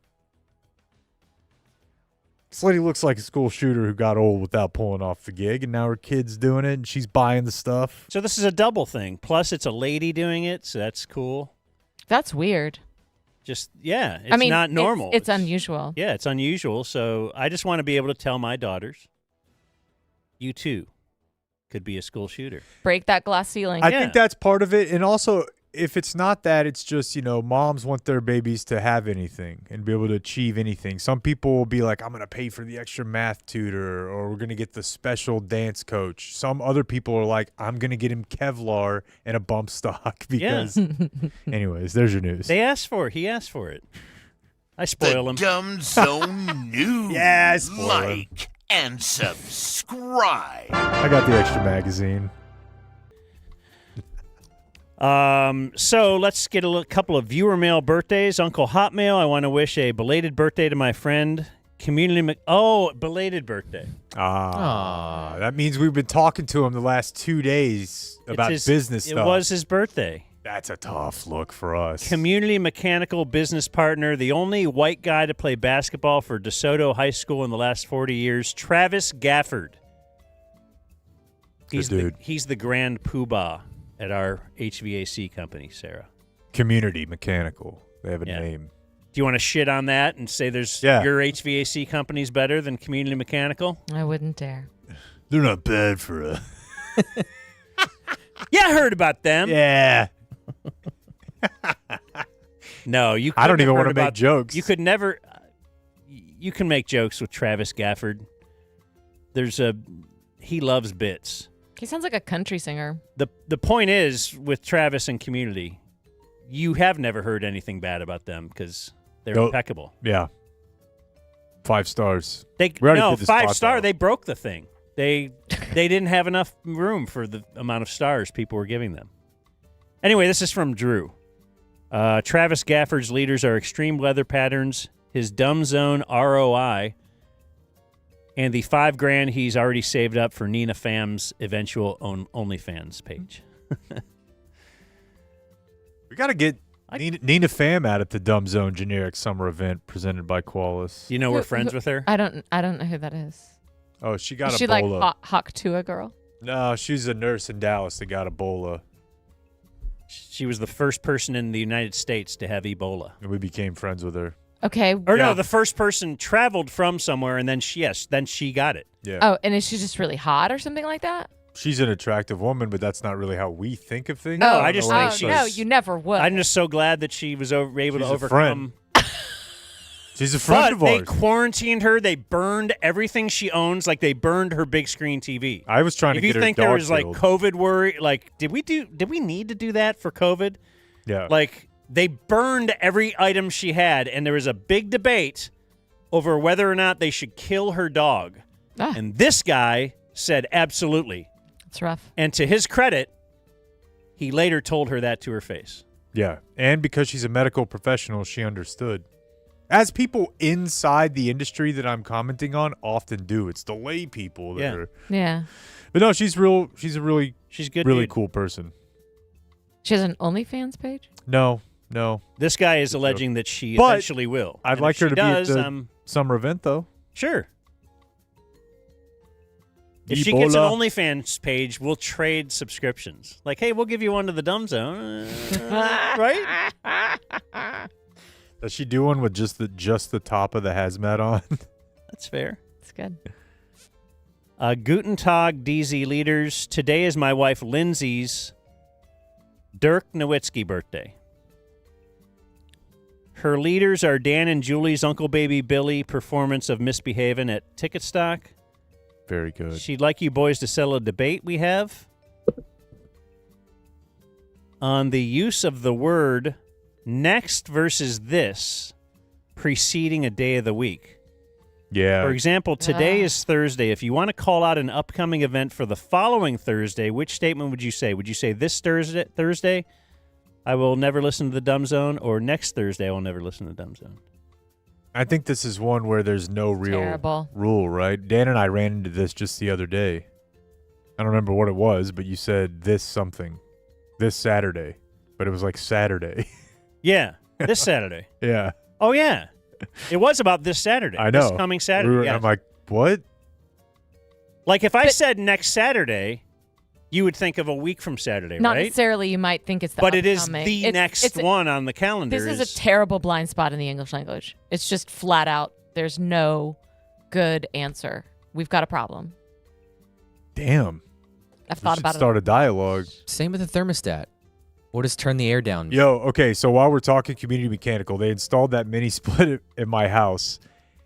You know, because there's an arrow for down and up, but the down arrow says too hot and the up arrow says too cold. So confusing. You just point at it and I'm like, I'm a little too cold. You hit too cold and then it gives you heat. And dear Dumb Zone, happy 34th birthday to my wife, Laura Lynn Brooks. Sorry, I did not wake her up in that special way because we have separate bedrooms. How'd you even do that? It's awesome. You just opened his mouth and did it? Oh, yeah, I saw this email. That is separate bedrooms, man. I feel like Bedrooms and very different sleep schedules. I feel like What do the you tides are changing. It's very in vogue. Yeah. She will hear this only because I make her listen to it, which she will oblige since my 41st birthday is Saturday. Same week birthdays equals good bit. I think I agree with that. Just knock it all out. What's the point? You could easily cancel out gifts that way if you made the decision to, and it would be clean and nice. But it'd be better if your birthday was first. Then you could judge how much effort I have to go into giving her. That would be better. That would be better. But I do like, you probably do one thing. I would hope. But separate bedrooms, you've already won. It's from the great Gabe, right? From Gabe Brooks in Denton. Texas high school football mafia member. And Spurs fan. So this is Today in History, May 15th. On this day in 1930, we could tell our daughters, you could do this. Ellen Church went on duty aboard a flight, Oakland to Chicago. She was the first ever airline stewardess. Wow. Did you know that stewardesses got weighed in order to keep their jobs up until the 80s? We're bringing that back.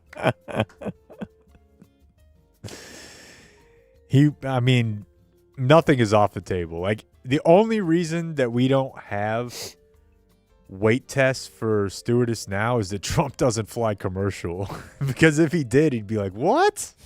Yeah, he doesn't know that stewardesses aren't. He has no idea. But if he did, all if he he's got seen on, is- if he tasted the food, he'd be like, this shit is garbage. Yeah. Get it fixed. And then they would. On this day in 2013, so Richard Swanson had a dream. He was going to dribble a soccer ball from Seattle to Brazil, raising money for charity. It's so soccer. So he started in Seattle, and he's going to Brazil. How far would you say that? That's Dude, I don't know thousands how to do that. of miles, right? Many, many miles. He was killed by a pickup truck in Oregon. Oregon? No. Like, what did he get, like a half hour? That feels adjacent. He barely got on the trip. And if you said he was killed on his trip, you'd be like, yeah, in Brazil, it seems pretty- Dicey. Yeah. Oregon. Probably at the border. Guatemala. I have a couple of baseball notes for this day. He should have been trying to dribble while he was riding the bike. A little too much. Boy, stewardesses used to dress so intriguingly. My gosh, they were like the wild women of their times too. Because think about it, back then, Traveling. I don't need no man. No, exactly. They were single. They were worldly. They were, when you were a woman, you could be a nurse, you could be a teacher. You couldn't be a ton of things, or you could be a stewardess. And the stewardesses were like the go girls of the You sky. could drink. Oh, they were. It was crazy. I knew a woman in the program. She'd been a Braniff stewardess back in the day. Wild stories. I bet. Wild. The good old days. Two baseball notes for this day in history. First of all, 1981, Tiny little Dan is in his dad's vehicle as they are heading to Cleveland Stadium to see the Indians, Dan's favorite team. But it was raining, so we headed back home. Oh. The rain did let up a little bit. Still, it was a misty night the whole night. And on this very night, Len Barker pitches the 9th ever perfect game in Major League history. But you didn't get to go. And I was on the way. We were on the road. I had my little hat and my glove. And then we had to turn around. We'll watch the game at home. It'll be fine. That's brutal. Dan, that's And tough. it was so the Indians were really bad anyway. But at this time, we had some hope. But there were no fans. Were 7,290 fans at the game. Now so I went to baseballreference.com so I could look at the box score and stuff. Danny Ainge played third base for the Blue Jays that night. Wow. That's probably why they couldn't get a hit. They just had basketball players.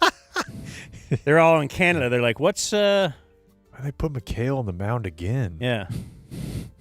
So that did inspire the Cleveland crowds, though. That got the next night 24,000 and then 46,000 on Sunday.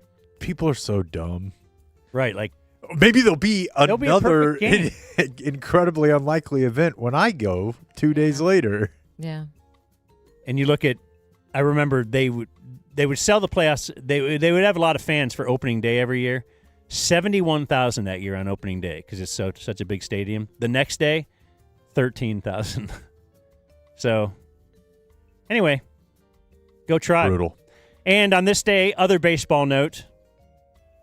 This is the day that Rougned Odor punched Jose Bautista in a victory over the Toronto Blue Jays in 2016. I was there. Was that great? Yes. That must have been awesome. Why did he punch him? There's a whole thing. It was a big backstory. The Rangers had a beef with the Toronto Blue Jays and one player in particular, Jose Bautista. He had a big home run in a playoff series, and he did a bat flip, which really aggravates red-assed baseball players. But it's just like if you hit one, I'm going to explain these things to you because Sauce was new. They call it pimping the home run. Okay. And it pisses people off. And the next time, like months later when they came here, it was funny because Bob and Dan actually interviewed Odor that week at the ballpark, and we were there, and we brought it up, like, hey, you still got a thing with Bautista, or how's that? And he's like, I don't talk about that. And 3 days later, he slid into second base and then rocked him, the likes of which I've never seen in a non-combat sport ever. And then that turned into despite the fact we have, I believe, a Venezuelan and I don't know, the fact that Rougned punched this guy who plays for a Canadian baseball team, again, both Latin ball players, the whole crowd just broke out into USA. Yeah, USA chants. USA. I guess USA. You had to be there. I guess you did. Were you chanting? Yeah, of course. Okay. Yeah. Yeah. No, once the video circulated of how well he connected the punch, it was awesome. I mean, this guy passed his phone to everyone in the section that wanted to see it. But it was weird because it was a double play, and the throw was wide because of the slide and probably because Rougned was laning something. Yeah. And so everyone's eyes just followed the ball. No one really saw what happened at second base, and then it was awesome. Have you seen this punch? Like, do you know what we're talking about? No, okay. not at all. It was like a big enough deal to be the top local news story for like a week. When? Like he could have 2016, 10 years ago. Oh. Were you not really here? could have heard it. I was here, but I was on book tour. He was with a thruple. Yeah. They weren't sports fans. I was thrupling. Yeah. I was in my thruple era. Yeah, Taylor Swift is about 5 years off from her thruple era is going to be my guess. Completely agree. Yeah. And that'll be part of normalizing it. It will, absolutely. Other birthdays today. Of course, we have Blake. 34. Thank you. 34? Mm-hmm. Wow. That's a good age for a man. You called me old earlier. No, I didn't. Mama Hepola, 80. Yeah. 34 is a great year for a dude. Is your mom's name Hepola? 34 to 37. Yes. Okay. And she's 80 years old. Thanks for including her. That's really sweet. Did you put anything about my cat? But 5 years About your ago. what? My cat? Yeah. 5th anniversary. I sent you guys a picture of him. He's a nice cat. She. It's a beautiful cat. Beautiful cat. Wallace. It's a beautiful cat. Strong cat name. Thank you. Yeah. Emmett Smith, 56. Don Nelson, 85. Good for him. Recently heard a story. What was it? Did I read it or hear it? About somebody that went to Don Nelson's Hawaii home to smoke pot with him, and they were really turned off by the whole. Like, it was a really weird scene. Did Ethan go? It might have been Ethan Strauss. I think it was. Or he was relaying something Yeah. from somebody else. Yeah. It was a long. Yeah. I think it was Ethan. Yeah, here it is, 2019. We ought to talk to Ethan again soon. He's the best. Other than you guys. He is. He's great. Why don't you go be on his show then? I have been on his show. She has. I'm just kidding. I heard it. Oh, okay. But I love Ethan. He's so smart. Really funny. Josh Ball, 27. What happened there? Is he still on the Cowboys? No. Oh. That was a weird one, man. George Brett is 72. AJ Hinch, 55. Is George Brett the one that pooped his pants? He had hemorrhoids. Oh. And that was a promotion at Cleveland Stadium when I was a boy. It was Bring a Pillow for George Brett Day. No way. It might have been just like the radio guy I listened to. Yeah. It might not have been Indian sanctioned. You've never seen this that you have, right? Mm-mm. Oh, there's a George Brett story where he's walking around spring training. I don't know if he's got a mic on, like if he was doing some reporting or whatever. He just tells like a 5-minute story about how he shit his pants at the Bellagio Hotel in Vegas. So awesome. Of all places. It's a classic. Like it's the most baseball guy tale because he's dipping and he's like, no, true story. I'm there at the Bellagio, ship a pants, true story. And it's just while they're stretching. It's really, I have really never funny. done that, but if I did, I don't think I'd ever tell the story. I don't think I would unless I were George Brett. And then it's just like, What are you going to do? I'm George Brett. Desmond Howard, 55. Ryan Leaf, 49. I'm happy for him. He's like very funny about his fuck ups, you know? Ray Lewis is 50. He's less funny about his. The murder. John Smoltz is 59. He's kind of an asshole. Dan Patrick is 68. The radio Dan Patrick. Happy Gilmore 2, boys. Is he in it? I'm sure. Oh. Kevin Von Erich is 68. Oh, a survivor. Of what? His family. Oh. Wavy Gravy is 89. Okay. Do you know who that is? It's a musician of some. I don't think he's even really a musician. I only know who he is because I think Jimmy Christopher wanted to book him. Hell, maybe we did book him. Gribble. Has he been on the show? I think so. Yeah. But it was Gribble, yeah. And it's like he wasn't even in the Dead. But like it's almost like music was so popular at that time. Yeah. That there would just be like hangers-ons who became cultural icons. He's like a Flavor Flav character. Exactly. Yeah. Flavor Flav at least rapped some. But yes, it's more of a bit. Jamie Lynn Sigler is 44. Jamie Lynn Sigler. She's not related to Britney Spears. No, she's Meadow. Oh, Meadow. Okay, yeah. Mary Jo Buttafuoco is 70. Holy cow. Does Jake even know who that is? She's the original wife? She was shot in the face by teenage mistress of her husband. The Lolita of Long Island. Do.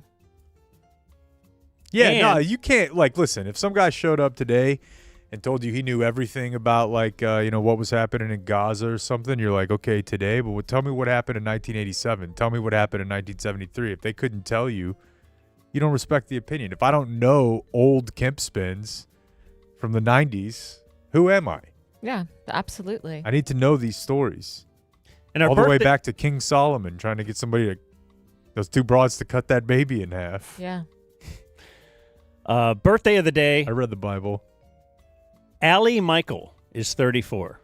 A-L-I. Like you. Michael. I feel like that rings a bell, but not immediately. So she's our birthday of the day because she was born in Colleyville. She went to Grapevine High School. She became a model. Wow. And eventually a Playboy Playmate. Wow. So perhaps one of the last. I don't know if that exists anymore, being a Playboy Playmate. I don't think so. And my thought is just that she's, as we're talking about Grapevine High School today a lot. Yeah. Right? How old is Post Malone? 30. Okay. So she would have been like a senior when he was a freshman. The point is, can you imagine if someone you went to high school with ended up in Playboy and how excited you would be about that whole, just that you knew, she was in 4th grade with me. Well, I mean, I didn't get that. Then this woman's like, not convinced. She's a model. Like, this is not just some. Well, yeah, she's not in Hustler's Beaver Hunt. No, she's in but Playboy. what I was going to tell you is that I didn't have Playboy, but of course there is the 2 girls I went to kindergarten with and Girls Gone Wild together. Oh, Girls Gone Wild. Playboy. Actually, 3rd grade was the first class I had with them, but I had 3rd, 4th, 5th, and they were best friends, and I was really good friends with them. They lived in my neighborhood, and they. How old were you when you saw this video? The first year out of high school. Oh my God! The first year out of high school. Oh my So God! excited. So we were the Richland Rebels, of course, and a guy who was a year or 2 older than me, maybe only a year. He was in Lubbock. He was at Tech, and he had purchased the VHS, and he found it, but he also knew how to like do technology. So he was ripping DVDs of just that scene, and it had the Rebel flag on it. It said Rebels Gone Wild, and he was bootlegging the shit out of them. Oh my God! And it was selling them. Oh yeah, mailing them to people. What a great business! All over the country, like friends that had gone to college elsewhere. I was still here. I was a freshman. And it's dumb, right? It's just they're lifting their shirt or something. It's nothing.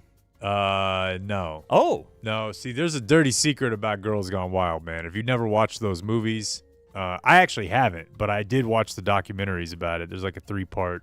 I watched that. The Joe Francis one. Yeah. Dude, so what they show you on the commercials is like chicks out, like having fun at spring break or at the club or at the beach, but that's like what they put on TV. And that's what they put at the start of the video. But those are softcore porno videos. They would get two women usually, and like the 1% of them that after shirt off, here's a little ass or whatever, they're trying to get them to make out in a hotel room. They're handing them vibrators, like, and so these 2 girls that I've known since we were like 7, they're just like full on, and they're fucking pilled out of their mind. Wow. Yeah. And they're just like,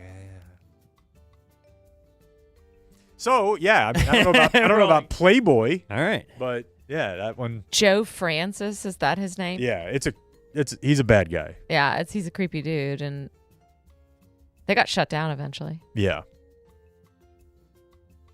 Playboy was relatively classy. That's all I'm gonna say. Yeah. And yeah. No, the journalism thing is legit. Playboy, Penthouse, Hustler. That's how you go down the list, right? Absolutely. And born on this day, now dead, Abraham Zapruder. Of the Zapruder film. He invented film. And dead on this day, still dead, Clark Shaughnessy. He was a football coach who invented the T formation. Honestly, though, put them next to each other. Yeah. Well, wait, though, but we moved the back guy up. No, keep him back there. It's like a T all the way across. How's it going to work? Look, they won't know which way we're going. You got a running back over there? It's balanced. You got a running back over there. Ronald Lacey died on this day. He is he was in Raiders of the Lost Ark. And he was the guy that had the thing burned on his hand. So he's like the evil Nazi guy who had the handprint thing. If you know what I'm talking about. Jerry Falwell, speaking of Hustler, died on this day. Fred Willard. Kim Spin. Oh, yeah. He pee-weed. Fred Willard? Yeah. Yeah. Oh. In Hollywood. Like in West Hollywood. And it was like pretty late in the game. I looked at you because isn't he on like all of your shows? He's probably in King of Queens. You're probably not far off. Yeah. He's funny. And Elizabeth Predator. Bing, she invented Lamaze childbirth. Ah. She died at the age of 100 Give me 1 year in which Elizabeth Bing was alive. When was Lamaze childbirth invented? And then, what is Lamaze childbirth? Well, it's my follow-up question. It's kind of breathing and positioning, right? Like how to sit and how to release or relieve pressure, like in the build-up to. I'm right about this. No? Am I allowed to play this, or are you just doing this? Lamaze, you can play both. Yeah. I mean, I'm not. I've never had a kid, so I'm not like super knowledgeable about this. My guess is that it's going to be, like a more modern version, because women used to just be in the stirrups and they'd be put in twilight sleep. And so this is going to coach them through breathing, through staying awake. Yeah, because it's for not having a epi.